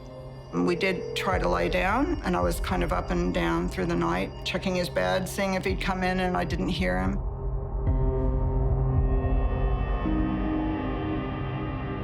Sherry said, we have to do something here. We have to start calling hospitals and just see if there were any car accidents, which we did, and there were none. The last time Doug had seen his son was when he dropped him off at the local gym the afternoon before. Gabe's gym buddy, Damon Kalanka, was there at the time. As soon as first light came, we were getting more and more anxious. So we drove over to Kalanka's house. I thought it might not be a bad idea to find out if he knew anything. And I go, Gabe didn't get home last night. Do you know anything about this? He goes, he was here last night, and when he left, it was about dark. He told me he was going to go over to the pontoon. I think he was going swimming. That was something I knew he wouldn't do, especially at dark. So Damon and Doug headed there immediately. So we went to the pontoon. There was nothing there. There was absolutely nothing around, none of Gabe's belongings or anything there. So I told him, I said, look, I think I need to go talk to the police. That's when it all started. 18 months before Gabe disappeared, Doug Meyer, a boat builder, moved his young family to Innisfail from Miami, Florida, in pursuit of a quieter life. We managed to buy a house on the river. How nice can it be? Great Barrier Reef just offshore. Magic place. 1,600 kilometres from Brisbane, Innisfail was an idyllic spot for Gabe and his 5 siblings to grow up. Gabe loved his family, and we all just loved him so much. His brothers and sisters adored him. Especially his older sister, Fawn. They were inseparable. He was kind of the instigator for our family, kept life for us exciting, and sorry. When Doug reported his son missing, the police honed in on the last person to see Gabe before he disappeared. I was working that morning with 2 other detectives when the initial missing person report came in. When Doug told us about seeing Damon Kalanka that morning, we immediately had concerns. The name Kalanka rang alarm bells for the police. The last time they'd heard his name had been 14 months earlier, when they'd received a call from a local farmer. I just got this guy rocked up on my door. He's got blood everywhere, fair income. I received a phone call at the office from Uniform Police. I then immediately went out there. He's got a knife. He's claiming someone's trying to kill him. I spoke to the victim, a fellow by the name of Paul Malik, and he had the look of death in his eyes. The attacker was Damon Kalanka. Malik was dating Kalanka's ex-girlfriend, and he wanted her back. The 2 men had gone for a drive that night to sort it out. Malik said, we got out of the car, I stood in the passenger side, I turned my back on him for a couple of moments. And the next thing I know, Kalanka had a knife and he'd stabbed me in the back. And then Kalanka's hand had slipped down the knife. He'd actually cut his hand on the knife, dropped it. Malik grabbed the knife and just ran for his life. And then Kalanka got back in the car and then chased him, tried to run him down. Malik was just lucky enough that he jumped out of the way of the speeding car and Kalanka crashed the car into some bush. And that's when Malik then ran to the farmhouse nearby and told them, ring the police, you know, this bloke's trying to kill me. There's a lot of blood. Can you get the guys out quick? He's not looking good. After investigating the incident, charged Kalanka with attempted murder. But when it went to court, unbelievably, the prosecution downgraded the charge. Kalanka was only given community service and he was a free man. Now, 14 months later, he was part of another potential murder investigation. Kalanka told police that he was with Gabe at the gymnasium and was working out with him for a while, assisting him in weight training. Then Gabe went to his flat later in the afternoon where they were both looking through magazines, bodybuilding magazines, and Kalanka had supplied him a drink of sustagen to assist in muscle growth during the training period. It's like a protein shake. He had to do that, and then at 5:30 he said, "I'm going," and I said, "See you later." And after this, Kalanka told police that Gabe had left the flat and stated that he was going for a swim in the Johnson River. If what Kalanka said was true, then Gabe was probably dead. The Johnson River is infested with crocodiles. It's an extremely dangerous area to swim in. Gabe had grown up around water, often helping his father Doug with his boat building business. Gabe loved the water, but he was also very respectful of the water because it's a well-known spot for crocodiles. We just didn't think he would have gone swimming, but we were just so dumbfounded. We thought anything was a possibility. We certainly had the SES search the river in vessels. If Gabe had been taken by a crocodile, perhaps the body had been left in some mangroves. Crocodiles in general, if they take a person or a carcass or whatever, they will then hide it under nearest mangrove and then go back to it to finish digesting it later. But there was no sign of Gabe's body on the riverbanks. However, 48 hours later, there was a phone call. Doug and Sherry Meyer were living their worst nightmare. After 48 hours, their 17-year-old son was still missing. Gabe was tall for his age. He was just a beautiful boy, very slender, very sporty in that if he wasn't fishing, he was swimming or, you know, he was out there. But where out there was a mystery. You know, we always had to think, he's 17, maybe he had run away. The police, of course, would have to investigate that.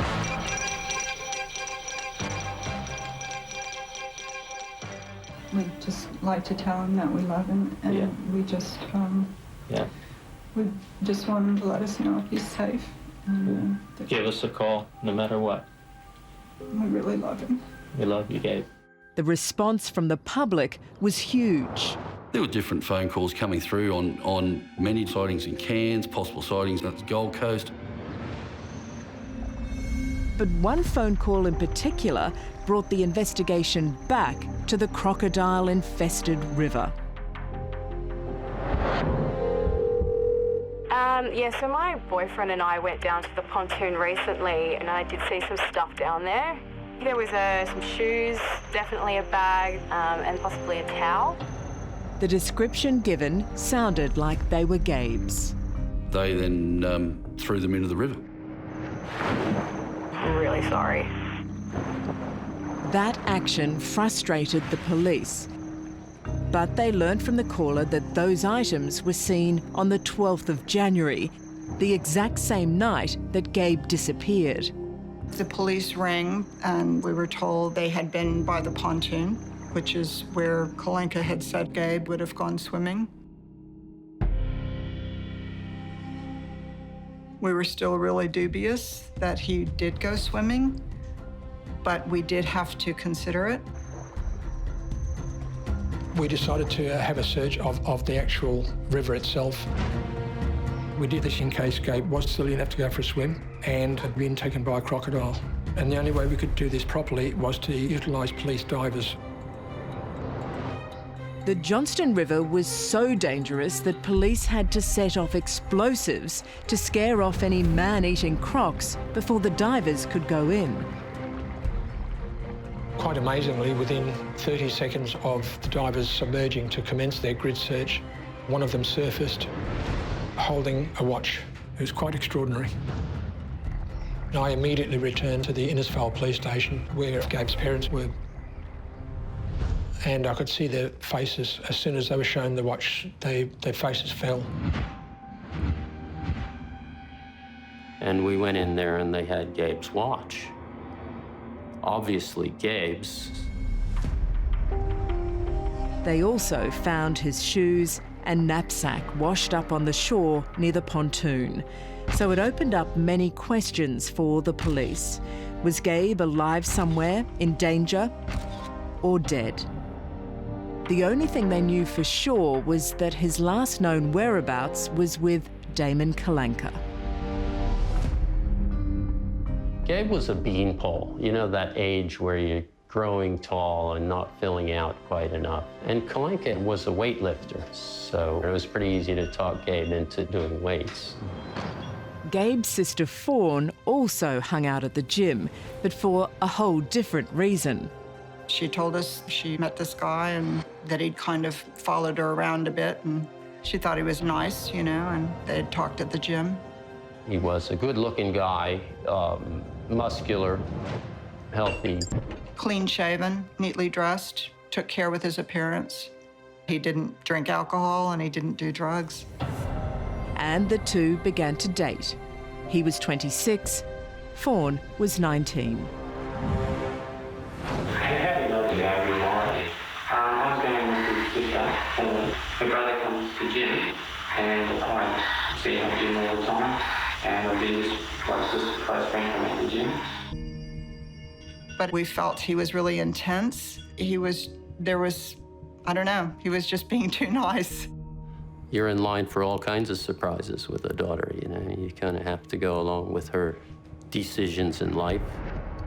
So her parents were pretty happy when 3 weeks later, Fawn flew off to the United States to start her 3-year university degree. Not so Damon Kalanka. He was shattered. It was right on Christmas, and it wasn't the present he was expecting. He actually went to the airport with us. He was devastated. We discussed that we should invite this guy to Christmas. She went to America, and the family got really close to her, and they invited me over to Christmas, and they were really close to me. So he did come on the Christmas and stayed for about an hour or so. I think that's probably the last I saw him. But it wasn't the last time Fawn heard from him. Kalanka's New Year's resolution was to convince Gabe's sister to come back. He was writing letters.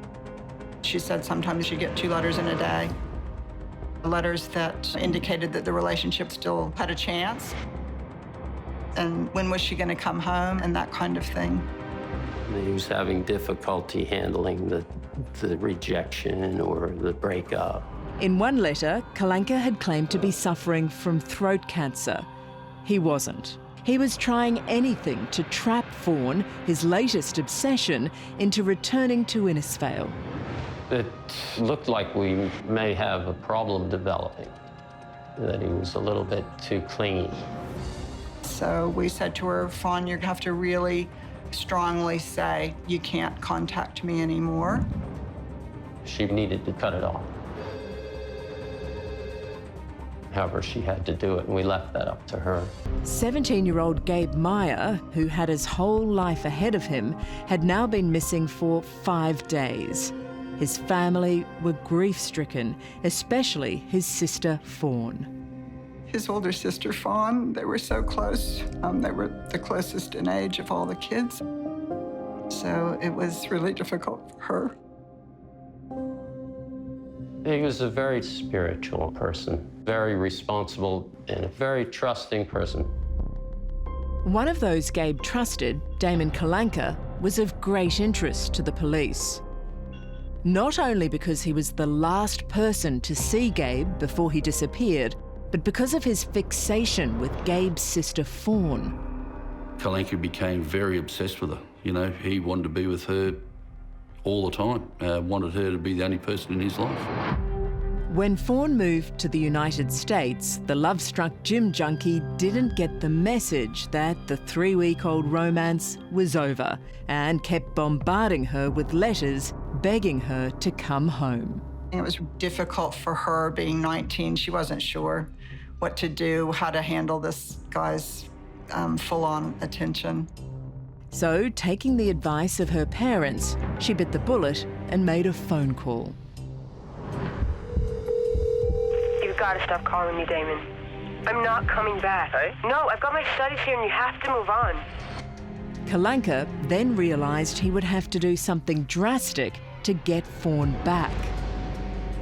And she said something to the effect of, I would only come back if my family was hurt or something happened to my family. A short time later, Gabe went missing. 14 months earlier, police had arrested Kalanka after he had stabbed a man who was seeing his ex-girlfriend.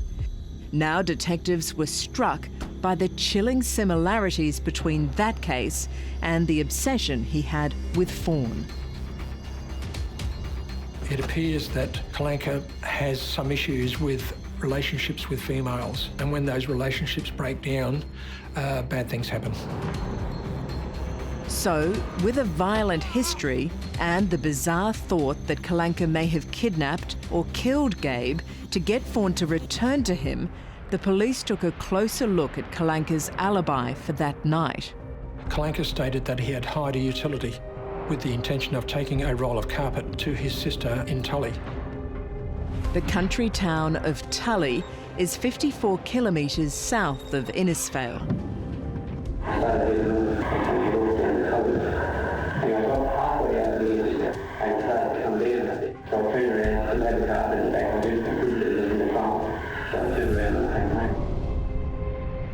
The first thing we did was to seize the rented ute and the carpet.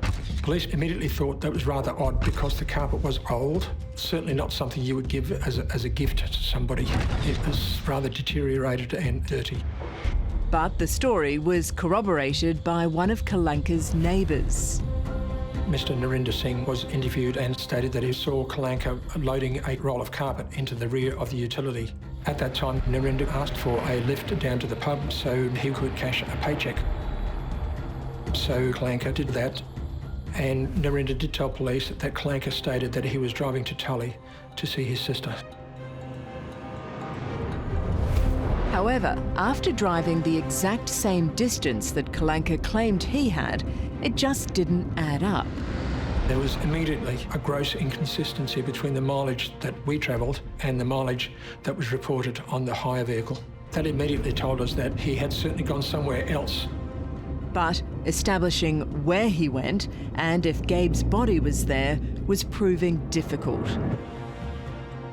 Then a phone call came through that suggested the answer, and surprisingly, it was from a 15-year-old friend of Kalanka's. Hi, yeah, this is James Potter. A witness by the name of Potter contacted police by telephone, and he gave us some information about a place called Polly Creek, which was in bushland near to Innisfail. I don't know if this will be any use to you, but I know you've been talking to Damon Kalanka. Anyway, a couple of weeks back, Damon took me down to Polly Creek. It was January the 10th, 2 days before Gabe went missing. This young lad, he had travelled to Polly Creek with Kalanka, and Kalanka had marked a trail leading into this bushland with 2 cross sticks, like an X, to mark the spot. And he said he was going to remember the spot. It's pretty weird at the time. Is there anything else that you can tell me? A little while later, Damon asked if he could borrow a shovel. When Detective Benstead learned about the shovel, his mind returned to the attack on Paul Mellick 14 months before. There was alarm bells in my mind, well and truly. In the boot of the car that Clank was driving, he had a shovel, plastic bags, there was plastic all spread out in the boot. It looked like someone was going to put something into the boot and didn't want to contaminate the boot carpet. I thought to myself, well, if Mellick had died, he was going to get buried somewhere.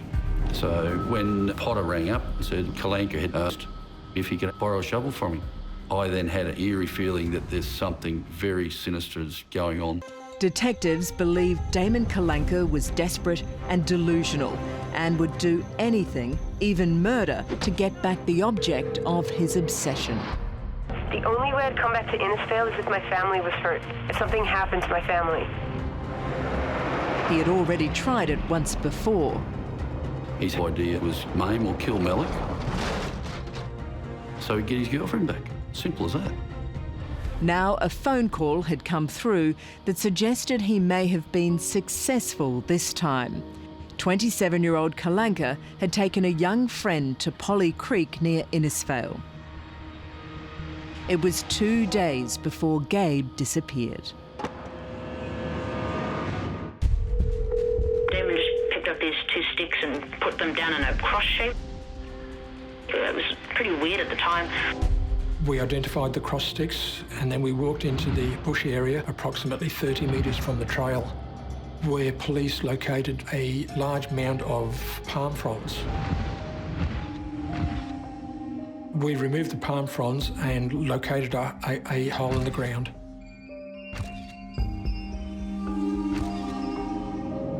It appeared to be a nearly dug grave. It was 6 or 7 feet long, 2 feet wide, foot deep.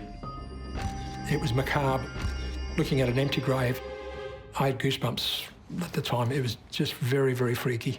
It was exactly the same size as what a human being would go into. Knowing that Gabe was a reasonable height, yeah, it was close to his size. But there was no sign of Gabe in it, or in the other 2 small grave-like holes that were discovered beside it. We did go out there and have a look. It was very disturbing and shocking to see that 2 of them were small, children-sized graves, and it brought me back to the Christmas dinner.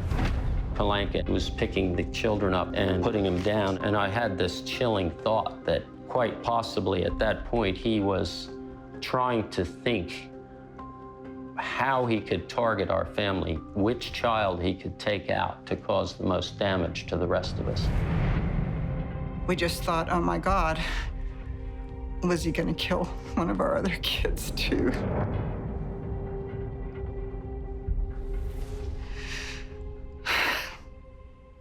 It was horrible.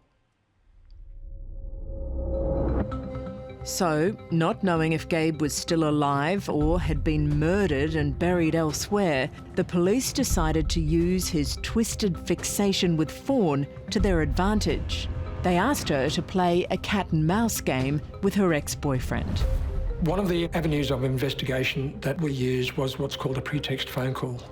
We'd contacted Fawn in America with the intention of her ringing Kalanka and raising the issue of Gabriel being missing, with the hope that Kalanka would tell Fawn some information that we did not have. We were really scared for Fawn. She was just a beautiful young girl, and we just knew how devastating this all was for her. We didn't even want to ask her, but Fawn wanted to do it. So, Fawn rang Kalanka from Miami, and the police recorded it. What's going on over there? They're putting me through the ringer over here. The way I feel at the moment, I feel really depressed. The problem was we didn't know where Gabe was, and we were really frightened that if we pushed him too far, he might kill Gabe if Gabe was alive. My parents are too upset to talk, and I'm just thinking, you know, I wouldn't go back there till I wouldn't go back there till I had proof that he didn't run away. I think there, Fawn was really trying to put a bit of pressure on him to say something. Stay there until they find, like, you know, him dead, or you know if he's been murdered or whatever. point of it is don't come back. You know, he'll turn up. He will, don't worry. Yeah, I hope so. She just tried in her own way to get him to think, well, she'll come home if I give her something, but he didn't. So Kalanka was hauled back in for questioning about what happened at Polly Creek. But he was as cool could be. You know he had a couple of foreign James. Yeah, sure did. When was the last time you took him up to Polly Creek? About 3 or 4 weeks ago. Something like that, maybe. Well, have you been back there since time we were up at Potter? Do you mark a spot up there at all? I put a thing there so I don't remember where to go there again because it was I put 2 pieces of wood, but that was about it. When asked, Kalanka didn't deny digging the holes at Polly Creek. I supposedly trying to go some marijuana for myself, to sell for my own use, not for my use, but to get some money together. I planted that off there 6 foot long, 7 foot long, that I know about 2 feet deep. To say that it could be used for growing marijuana was just farcical. If someone wants to grow marijuana plants in Innisfail, you don't have to try very hard. Just planting a seed in the ground a couple of inches is certainly sufficient to start growing plants. I don't want to lie to you. I don't want to put any smoke screens up and say, oh, I was doing this and that. Because you only get yourself caught in trouble if you keep trying to tell stories. So, with his so-called willingness to tell the truth, the detectives asked him a direct question. When you say the rumour that you've killed the young girl, you're better to get Fawn to come back to Australia. Like I said to Fawn, you bring here for Monday, we were talking about it, and I said, look, if you thought that I did this just to get you back, you would go back anyway. I love the family a lot. You know, I've got no intention of hurting anybody, and I would never do that, something like that. Because he's probably said this somewhere now, probably just having the first time in his life. Then the forensic results came through on the ute and the carpet. That included soil testing of the vehicle, fingerprints from the vehicle, and also a polylite check on the interior, which would have revealed bodily fluid traces. All traces were negative. There was nothing to link Gabe to the utility or to the carpet. Nor did they find anything in Kalanka's flat. We conducted various searches of the flat. Polylite was used in the flat to determine if there was any spatter patterns. Unfortunately, nothing was identified. So, after 2 weeks of searching for Gabe, it was decided to wind down the investigation. It was disheartening for all of us at the time. Always is in this sort of investigation, because you feel for the families. But unless we got further information, we had nothing further to proceed on. We were angry. I remember my husband, Doug, just saying, what are you doing? You can't be serious. You can't possibly do this. And I said, you will never convince me that Kalanka is innocent. It was Australia Day, but in the town of Innisfail, no one was celebrating, except Damon Kalanka. 2 weeks had gone by, and while police knew his obsession with Fawn Meyer had turned deadly, they lacked enough evidence to prove he had killed her brother Gabe. We're feeling discouraged in the office. We didn't have a lead, we didn't have anything. What we needed was a member of the public to come forward and say, hey, we've seen something happening, it's suspicious, and find his body. And then I think it was around 11:30 in the morning, I received a phone call, and it was the most significant call we got. Hi, it's Margaret Carmichael here. I just want to give you a call because I saw something on my walk last night and smelt something really bad. And she told me there was a possible grave on the creek bank near where she lived. It does smell like a dead pig. I just hope it's a dead pig. It wasn't outright elation, but it was, okay, we've got to do this, let's go down there. When Mrs. Carmichael told police her address, they realised this was the missing piece of the puzzle. I'm in one of the game barracks on the farm. Ours is the first lot, and the second barracks, Frank Kalanka's. His parents resided in a small house immediately beside Mrs. Carmichael, so he was raised in that area. He knew that area like the back of his hand. He wandered around there. He had knowledge of the area. The family home at Martyville was only 12 kilometres from Damon's flat in Innisfail, the last place Gabe had been seen alive. So he took us to where it was, and this area was covered up in small broken off tree branches and bush, and there was lots of flies over it. And it appeared to be a shallow grave. The police then carefully began to dig. Moments later, their worst fears were realised. It was a young man, and he was wrapped in a blanket with a red and white rope. There was little doubt that this, sadly, was the body of the missing 17-year-old Gabe Meyer. I can still remember it as if it was yesterday. It just rattles me to the core even now. You know, we just felt so sad. And then Detective Sergeant Mick Jacobs, he actually notified the family. That was just heartbreaking for him. I'd become quite close with them. It was one of the most difficult tasks I'd ever done in my life, was to attend that residence on that day and advise them that we believed we'd found their son deceased. I think Doug and I both knew as soon as that car pulled up into our driveway, and the two detectives got out, and they said the body of a young boy had been found. And they said he was buried in a shallow grave. And we had to tell our little ones.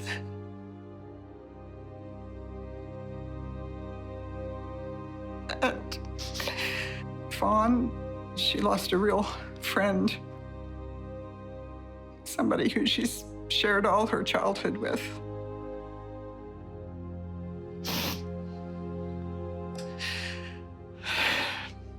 That's what we had to do.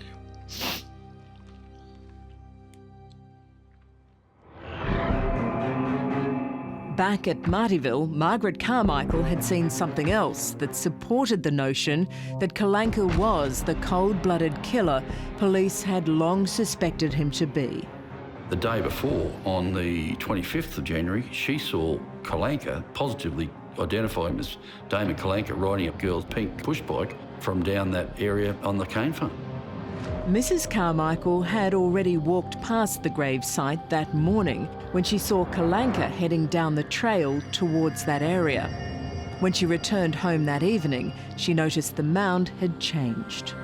The mound of dirt appeared to have more leaves placed over it since she initially saw it, which would be interpreted as further attempts to conceal the mound.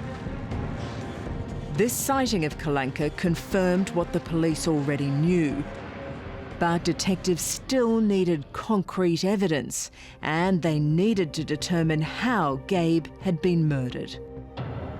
There was absolutely no signs whatsoever of any forced trauma, stab wounds, or anything else. Nothing whatsoever.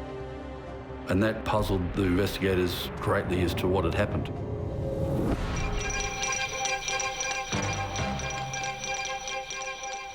The 17-year-old school student's body was found on Tuesday, 2 weeks after he disappeared. Detectives are especially anxious to find out who owned this blanket found near Gabriel's body.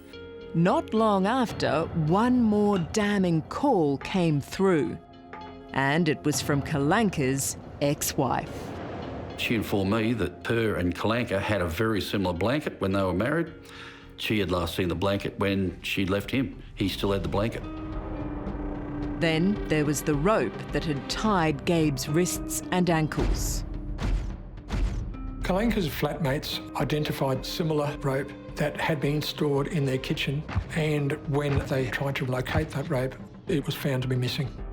When pathological liar Damon Kalanka was interviewed about his missing friend Gabe Meyer, he thought he could fool the police. But I'm angry with him, the fact that I'm going through all this. Yeah. I just don't want to get blamed for something, like they put something on me and I go to jail. That's what was really upset me. In his mind, he had done it once before, getting away with the attempted murder of Paul Mellick after a 000 call.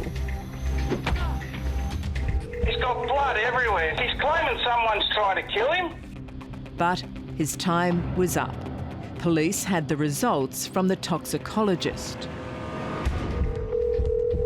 I have the results here for Gabe Meyer, and he has definitely been drugged. From the test, we found a combination of drugs, and these drugs can be found in your cold and flu capsules. Experts told us that due to the concentrations of chemicals in the blood, Gabe would be unconscious or deceased shortly after taking that amount of drugs. Police then remembered Kalanka's first interview. They were promising the stuff, it's like a protein shake. Detectives believed Kalanka had lured Gabe to his flat. He said, I got it for you. Amazing enough. And then, trusting his gym buddy, Gabe drank the deadly cocktail.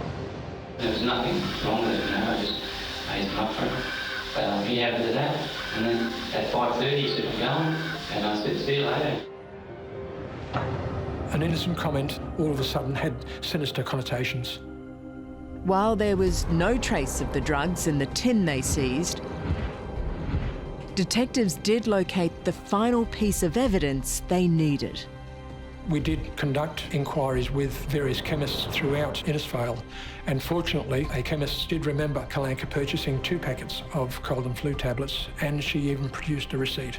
The receipt not only showed the purchaser's name as D. Kalanka, but the date was startling to the detectives. It was the 6th of January, the day after Fawn had broken off her relationship with Kalanka.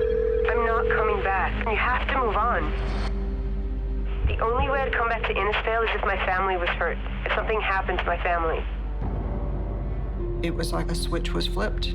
I think he needed to have a relationship, and when that relationship was denied him, he became angry and full of rage.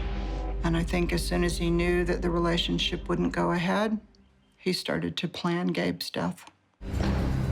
That receipt certainly provided us with enough evidence to implicate Kalanka in this murder. And the decision was made to arrest Kalanka. And when I arrested him, it was as if I invited him out to go for coffee. He was very nonplussed, extremely calm, no tears, no emotion shown whatsoever. I immediately said that I'm looking at a total sociopath here. This guy just does not care. He just gave Gabe no chance. He just literally was going to kill him, and he did. But in killing Gabe, Kalanka slipped up and had to make a split-second decision. Police believed his original plan was to take a drowsy Gabe to Polly Creek. I believe what actually happened is that Kalanka overdid the dosage of cold and flu tablets, and he had an unconscious or dead body on his hands, and he had to make alternate arrangements. In that moment, he chose the place he knew best, the spot where he grew up. I just want to give you a call because I saw something on my walk last night and smelt something really bad. Before that call, detectives were at a loss to nab Kalanka. We did not have enough evidence at that time, and because of her sighting and her call to police, it led us to a successful arrest. Kalanka was sentenced to life imprisonment with a non-parole period of 13 years. Every year since then, he's been able to apply for parole. Each time we plead with the parole board and try to point out what we know, which is that he will kill again on release. It's just a matter of time. Damon Kalanka is a calculating, cold-hearted, conniving human being. And honestly, should never be released. Period. Ever. To gain the affection or love of 2 beautiful young women, and then to try and kill Malik to get to the first one, and then to murder Gabe Meyer to get to his sister, just wrong. So wrong. So wrong.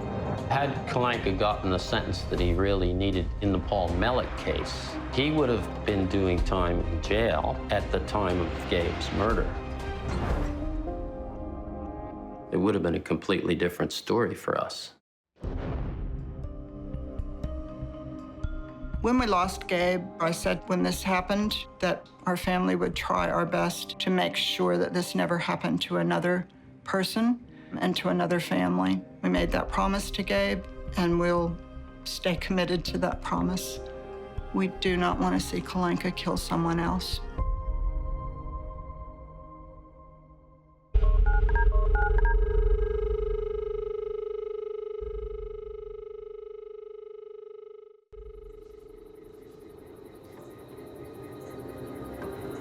Saturday, the 7th of May, 2005.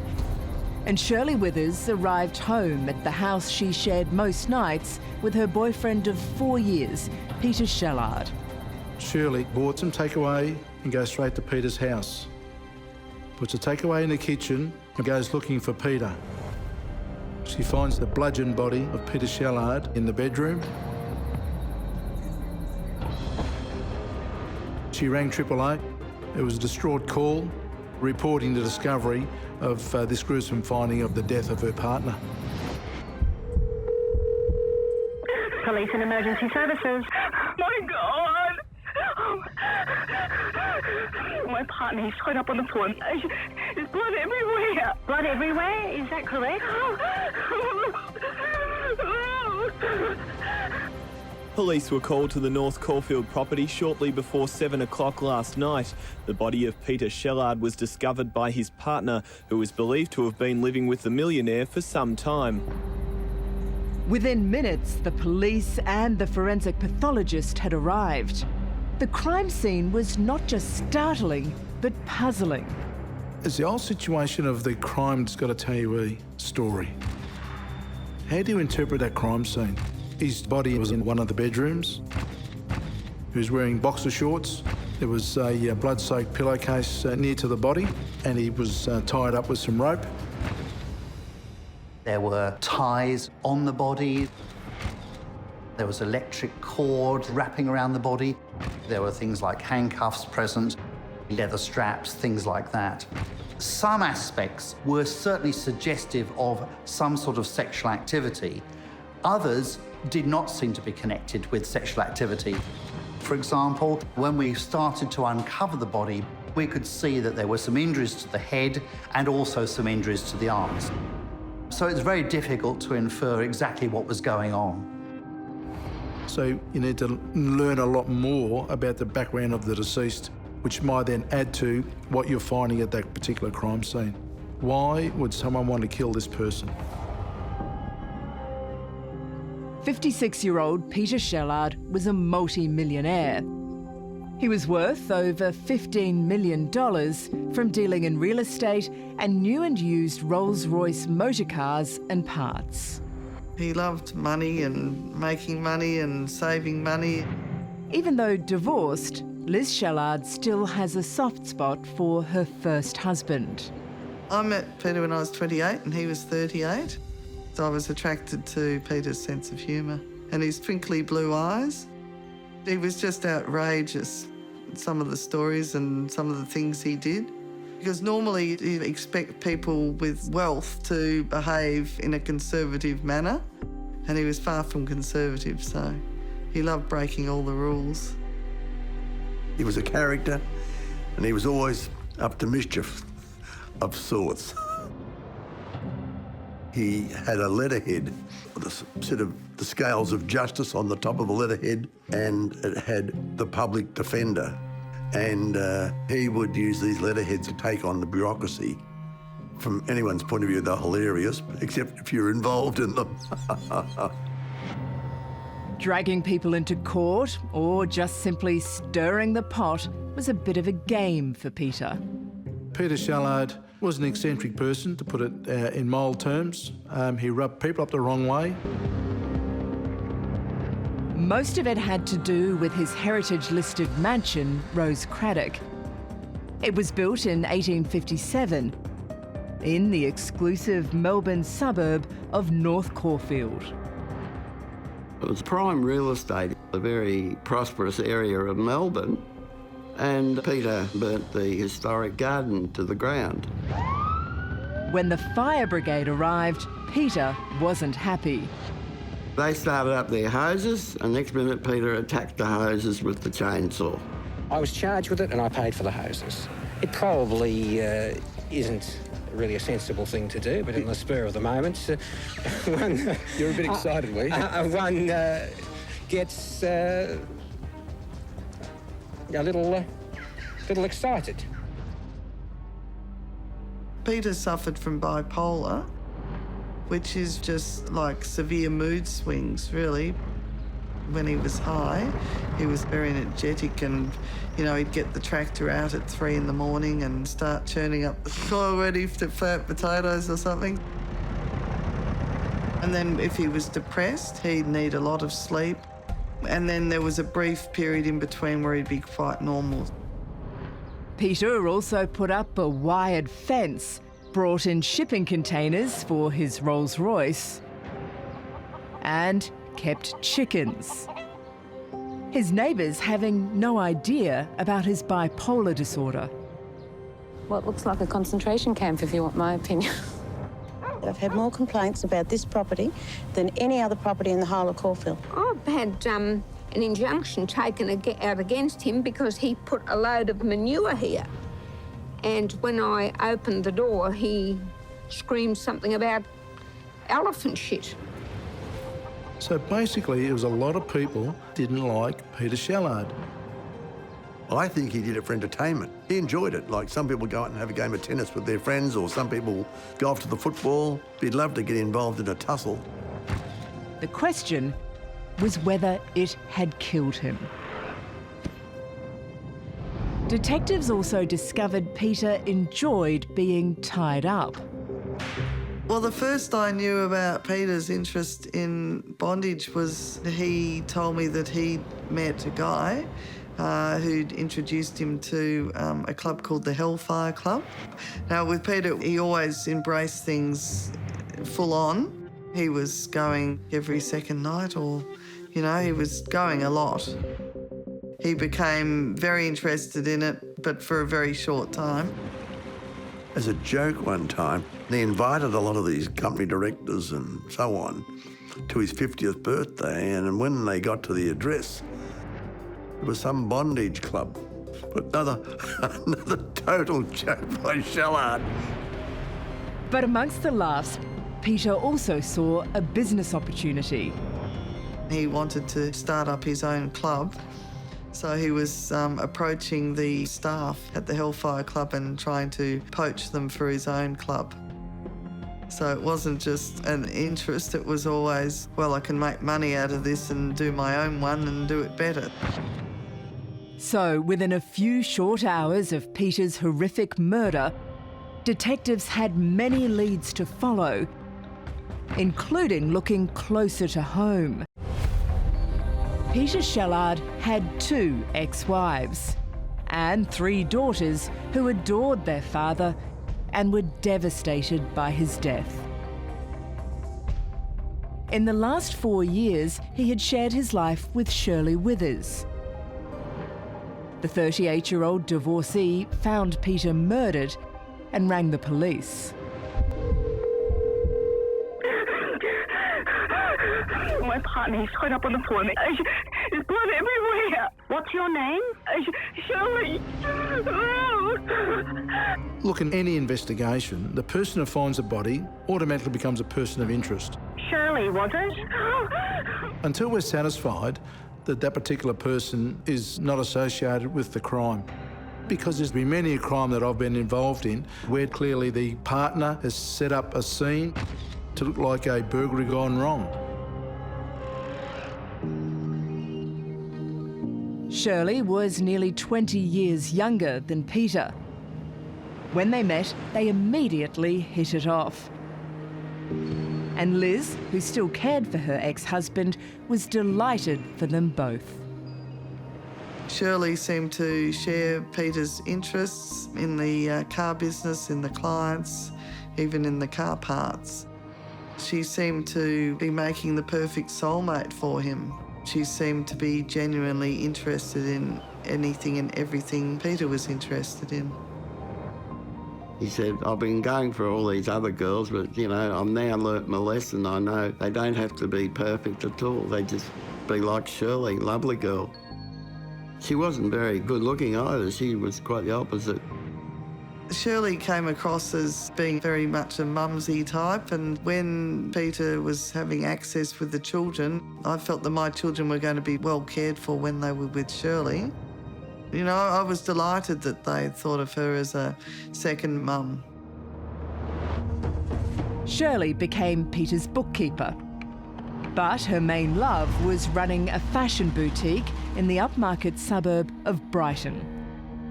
She had no prior experience, but it didn't matter. Peter still financed it. That was her fantasy, and she got it off Peter. She loved to dress up, and so she'd always adorn something in her hair. Her dress sense was individual, to be polite, so that was reflected in the choice of garments in the shop. They were very idiosyncratic and plus very expensive. Not only did Peter fulfill his girlfriend's dream, but he was so smitten with her, he also bought her a house, and the two became inseparable. We were fairly close. We were in touch regularly. Most nights of the week, about 7:30, he'd ring me, I'd ring him, have a chat. But when he hooked up with Shirley, as happens with couples, all of a sudden, I didn't see so much of him. He seemed to have a dependency on Shirley, and I often said, why? Why would you need her in your life even? But you've got to respect that's his choice. As well as Shirley being a person of interest, police had delved into Peter's neighbourhood and council disputes. I think he stinks. Why do you say that? Oh, well, you only got to ask any of the neighbours and they'll tell you. But the idea of someone's irritation turning to murder was quickly dismissed. You know, there were people that didn't like him, but there's a difference between not liking someone and absolutely hating and wanting someone dead. But what aroused the detectives' attention was the fact that Peter had been found tied up, and there was bondage gear nearby. I was aware that Peter was into a form of bondage only on the basis that I went to his house a lot. I saw the bondage equipment, and I used to ask Peter about it, and he just said, oh, don't worry about that. Very strange.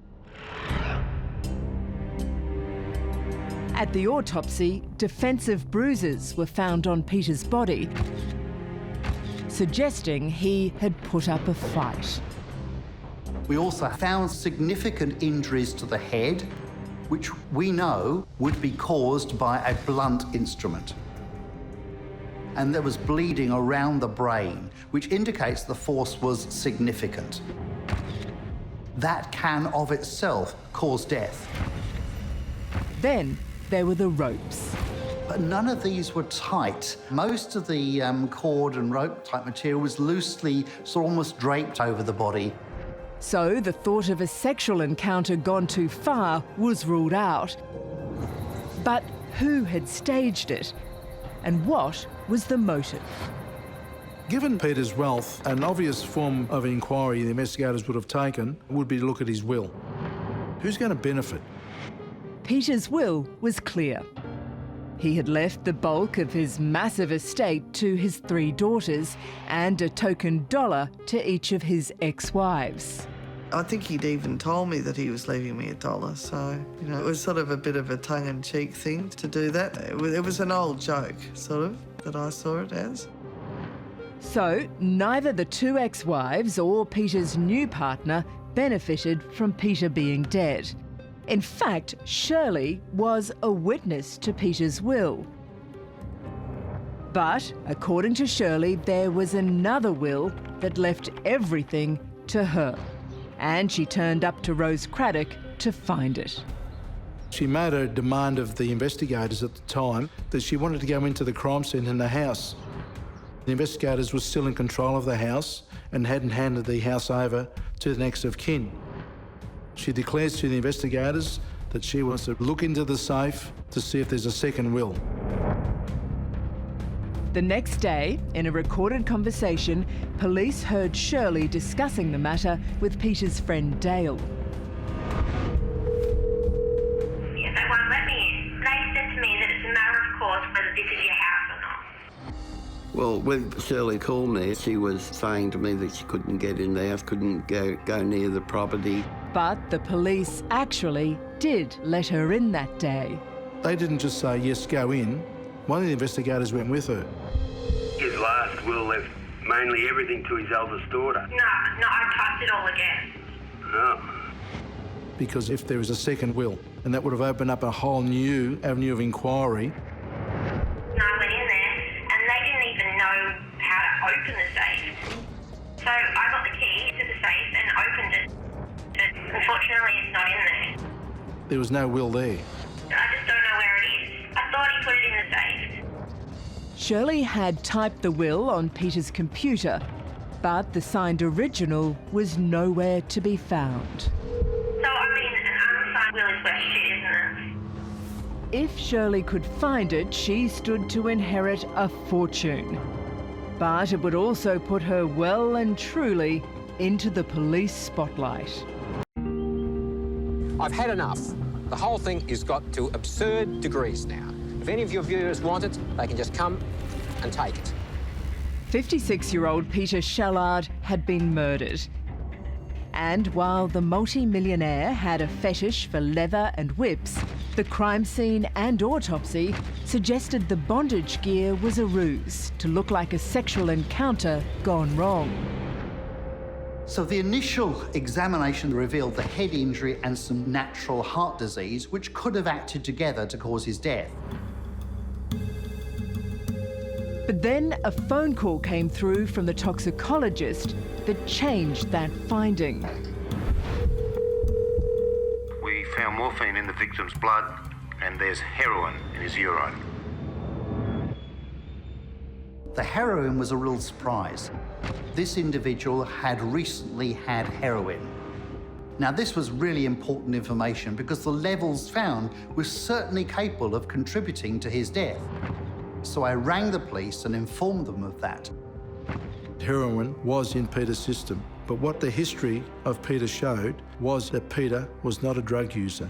He was not a heroin user. When I heard that there was heroin in the system, that he'd been injected with heroin, I knew it was murder. It wasn't something he would do. The only drugs Peter took were for his bipolar disorder to help stabilise his enormous mood swings.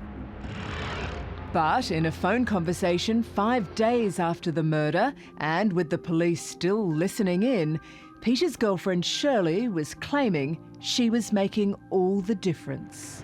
You know, Dale, you haven't started litigation against anyone for over 2 years. He's just a normal person now. Litigation days sort of died when you came on the scene. Yeah. Peter did not want to take his medication, and that's another reason why he wanted her around. I don't think a normal girl would have put up with all this nonsense. He was a little bit unwell. He went through a period about a month ago of accusing me of doing this and of doing that. In fact, a month before Peter was killed, he had rung his ex-wife out of the blue. I got a call from Peter and he sounded scared, fearing for his life. So we discussed who might be his enemy. He asked if I thought it was Shirley and I said no. So I didn't think it was Shirley. Shirley believed their 4-year relationship was so strong that Peter had in fact changed his will a year before he died to leave her everything and his daughters penniless. So he loved me and I loved him. Everything was working out beautifully. Not leaving anything to his children, totally out of character for Peter, because he would look after his children to the nth degree. He wouldn't let them go without. Apart from searching out the truth about the 2 wills, police had also begun to look at Peter's telephone records. And they noticed a spike of calls he had made just before he had been murdered. Peter called me And he said he wrote a cheque out for $250,000 deposit on a property, and that cheque bounced. He rang me and then he told me that $70,000 was missing. And he said, oh, Shirley has knocked off $150,000. He said there's money missing from his account, and he said, I suspect Shirley's been stealing from me. But when Peter told me that, I wondered to myself whether that was bipolar talking to me or the real Peter Shellard talking to me. Not long after those phone calls, Peter was found dead in his bedroom. My God! My partner, he's straight up on the phone. There's blood everywhere. Had Shirley deliberately changed the will? And was she her lover's killer? Shirley started to firm up as a suspect more than a witness. But the crime scene was telling a different story. The forensic team had been scouring the house for clues as to who had killed the multi-millionaire and loving father of three. Investigators knew that Shirley had spent time in the house, so it's not unusual to find Shirley's DNA or fingerprints there. But what forensic examiners would have been looking for is anything that didn't belong in that crime scene. And they were lucky enough to find a bloodied fingerprint on the phone. Whose blood could it be? Was it Peter's? Did he stagger out and come back in? They know that Shirley used a telephone. Is it Shirley's fingerprint? They also find a cigarette butt. Peter wasn't a smoker, nor was Shirley. So there was every chance that Shirley may not have been involved in her partner's bizarre and brutal murder, and the police were looking at someone else. When 56-year-old businessman Peter Shellard was found bashed and bound in his mansion, all eyes turned to his 20-year younger girlfriend Shirley as being the killer. Well, we all thought Shirley did it. There's no one else. But now the results of the bloody fingerprint and the DNA from the cigarette butt had come back. It belongs to Sofia Stupas, age 31. She has several charges of possession, assault, petty theft, and drink driving. The fingerprint and also the cigarette butt certainly throws a bit of a spanner in the works. Here you have a low-level drug user. Clearly, you know that she wouldn't have been involved in the crime on her own. She wouldn't be able to control Peter at all. So you must have had an associate or help of some sort. And you find that she's associated to a fellow called Stan, who's also a low-level drug user. 42-year-old Stan Kalinikos had numerous drug and petty criminal charges, but he wasn't violent. Stan, he was a bit of a gentle giant, no form of violence, and experience tells you that a lot of burglars will not stand and fight. If they're interrupted in a burglary, they're going to take off. But in this case, Stan and Sophia, they've stayed there, fought with him and tied him up. To what end? They've clearly brought the ropes in and some electrical cord to restrain him. Do they want to force him to tell where the money is or where the safe is, for example? Is it an extortion gone wrong? Has it gone beyond what they particularly wanted to do? And while heroin was the pair's drug of choice, investigators were confused as to why they might have wasted a hit on Peter. Doesn't fit their method of operation in doing the crimes that they have in the past. It just didn't make sense. What was clear was that Shirley had been stealing money. Peter's trusted bookkeeper had also been given the right to co-sign his business checks. Investigators found out that over a period of 12 months, 195 checks were made out clearly by Shirley. Shirley made each of those checks out to cash. So, in a year, she walked away from the bank with a whopping $914,000. And she siphoned the money into her luxury lifestyle and failing business. Shirley's business was some $200,000 plus in the red. and she was using Peter's cards in relation to the business. She was overdrawn some $43,000. So we've got a bit of an issue there. According to Dale, Peter hadn't noticed his faithful girlfriend was a fraud until too late because he depended on her way too much. She was more or less in control of him nearly. She was into the finances. She was so good that no one noticed it was going on around Peter. And nor did Peter. When Peter did catch on, he visited his bank and solicitor. He put a stop on Shirley's signature and was going to sell the house he bought her to recoup his losses. That was a week before he was killed. Peter knew money was being stolen and he was starting to wonder who he'd fallen in love with. She knew once the cat was out of the bag with the bounce cheque and Peter had counted all the signatures at the bank that she was facing a not very bright future. Things weren't going well for Shirley. How does she get more money? Through the second will that may have or may not have existed. His last will left mainly everything to his eldest daughter. No, I typed it all again. Shirley said the second will was made by Peter and typed by her in 2004. But when police seized the computer, it was a different story. What Shirley didn't know was that they can time and date stamp when in fact that entry was made of that will. And they found that that will was in fact made days before Peter's death. And the evidence continued to pile up. Because when detectives looked at Shirley's phone records, they hit the jackpot.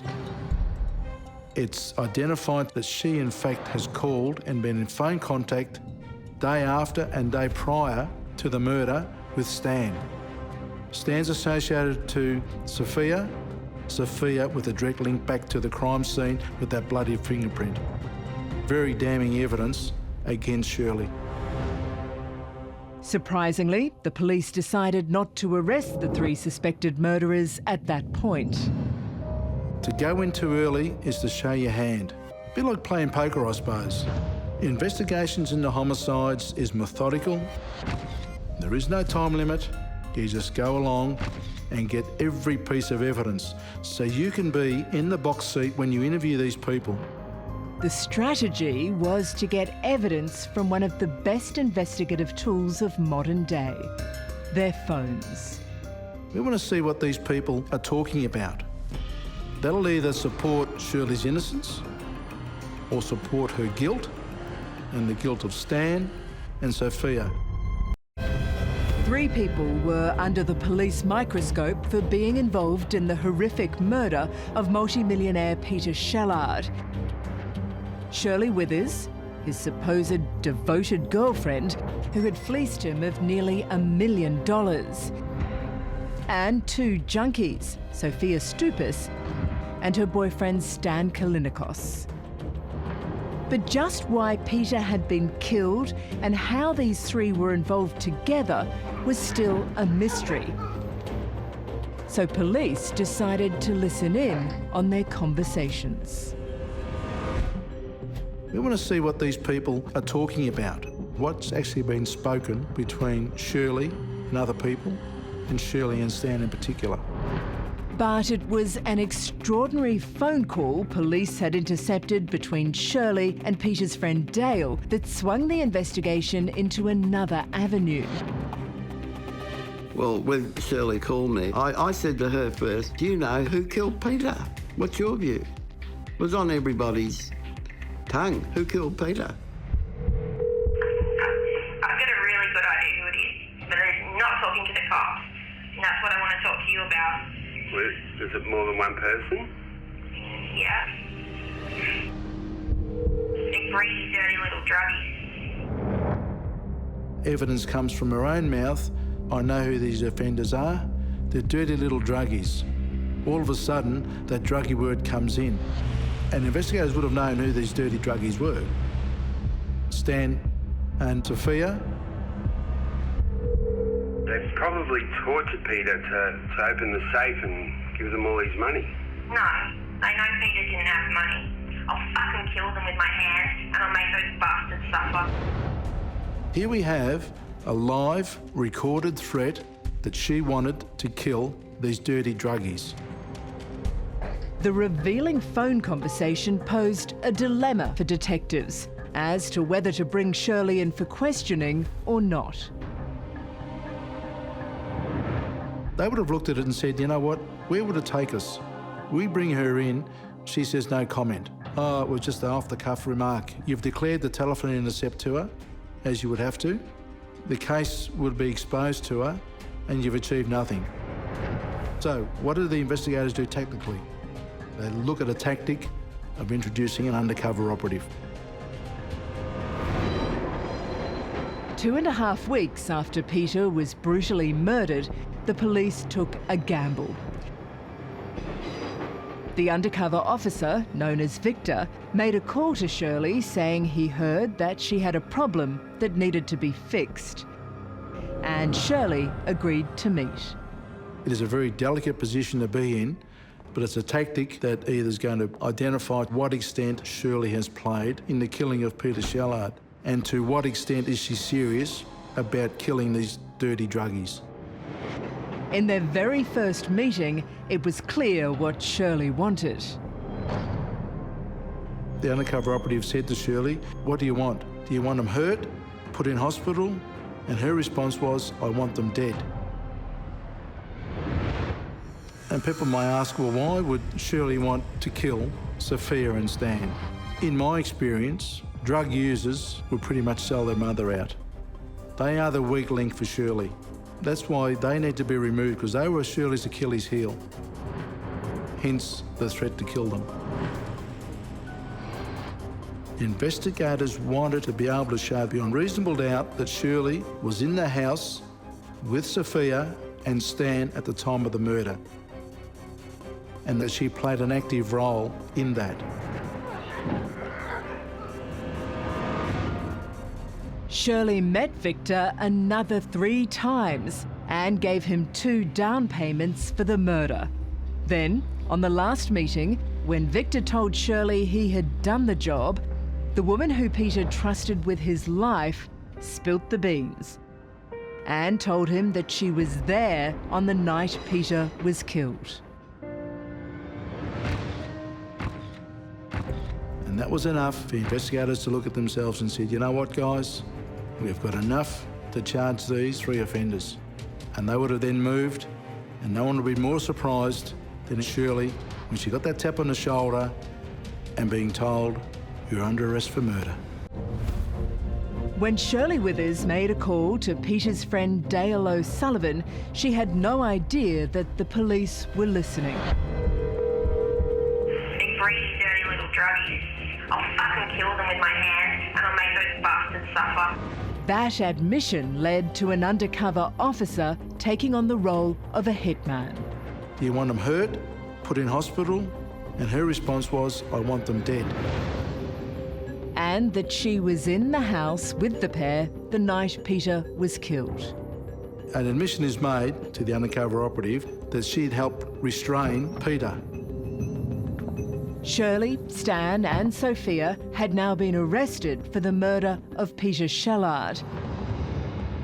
But why had 2 junkies got involved with a woman who seemed to be so removed from their lifestyle? The answer was, she wasn't. Investigators speaking to Stan identify he was in fact supplying Shirley with drugs, amphetamine and heroin.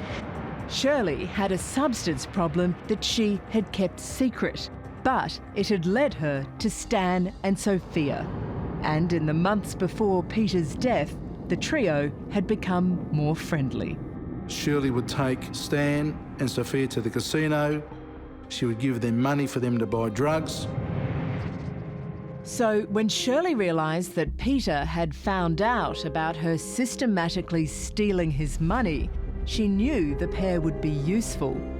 And so she gave them her best sob story. She cocked and bulled a story to paint Peter as the bad guy. He was the one doing her bad. She told them Peter had been forcing her into bondage and was about to sell her house from under her. So because Stan and Sophia were indebted to the support financially from Shirley, they wanted to assist Shirley. So, late Friday night, the 6th of May, Shirley rang Stan and the three met at his place. The plan was to teach Peter a real lesson about bondage and to get him to sign over the house to Shirley. They would do that with rope and a syringe full of heroin. Stan and Sophia told investigators that they went in there with the view of just tying him up. And it did go to plan. I think he was lying in his bed. She's just jumped on him with a pillow. He was putting up a screaming fight. Peter had put up a hell of a fight, and I don't think they believed how strong Peter could have been. He's sort of yelling, "What do you want? The money's over there." He was pointing at this drawer, and we said, we didn't want any money. As they're struggling with Peter, Peter has bitten Sophia's finger. Sophia reacted, struck him to the head with a blunt object of some sort. And then they've tied him up. I was concentrating on tying the feet. What with the rope Shirley gave me, I said, "Is that all right?" And she goes, "Oh, no, tie him more." The three then left Peter in the bedroom and went searching for the paperwork to Shirley's house. And then Stan saw Shirley going through her handbag and take something out in response to the moaning that was going on in Peter's room. I seen her grab her handbag off the kitchen bench. She put her hand in it, and I assumed she was grabbing the syringe. It was the syringe Stan had seen Shirley put in her bag at his place. And she was heading for the bedroom. She said she was going to shut him up. He doesn't see it, but he presumes that she then further injects him with that heroin. And then the moaning had stopped. Not long after, the three left. Peter hadn't signed anything, but Sophia had left her signature behind in the form of a fingerprint and DNA on a cigarette butt. Telephone records then show that Shirley has contacted Stan. Stan tells investigators that that request was for more heroin and amphetamine, and they needed to go back to the house for the second time. They then go into the bedroom, and Peter's in the same position as they left him. Peter was dead. The blows to the head, the injection of heroin, and a possible heart condition had combined to kill him. And then Shirley comes up with a brilliant idea. She instructs Stan and Sophia to open the window and climb through it to indicate to investigators it was a burglary gone wrong. And then they leave. Shirley then goes to work, business as usual, closes up the shop for that day, buys some takeaway and goes straight to Peter's house.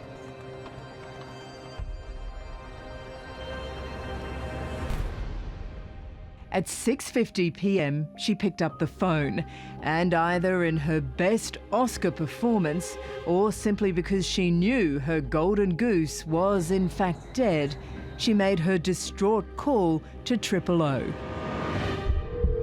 Police and emergency services. My God! My partner, he's straight up on the phone. There's blood everywhere. When Shirley was finally arrested, I was greatly relieved because I wanted to see justice done. It couldn't happen soon enough for me. So, nearly 2 years on from entering Peter Shallard's house, Stan Kalinikos and Sophia Stupas pleaded guilty and were convicted for the manslaughter of Peter Shallard. They were sentenced to a maximum of 6 years in prison and have served their time. What's your name? Shirley.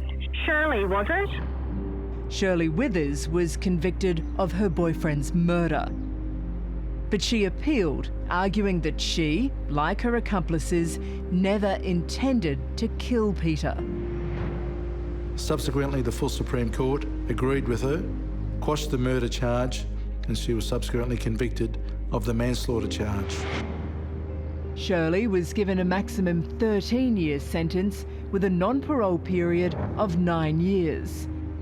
She also pleaded guilty and was convicted for the incitement to murder Stan and Sophia. Shirley is now out of jail, having been released on early parole. To have this person that I thought was a great mother and soulmate of my first husband, to have her turn out to be just a thief and a killer was pretty shocking, really. I believe the world's a sadder place without Peter.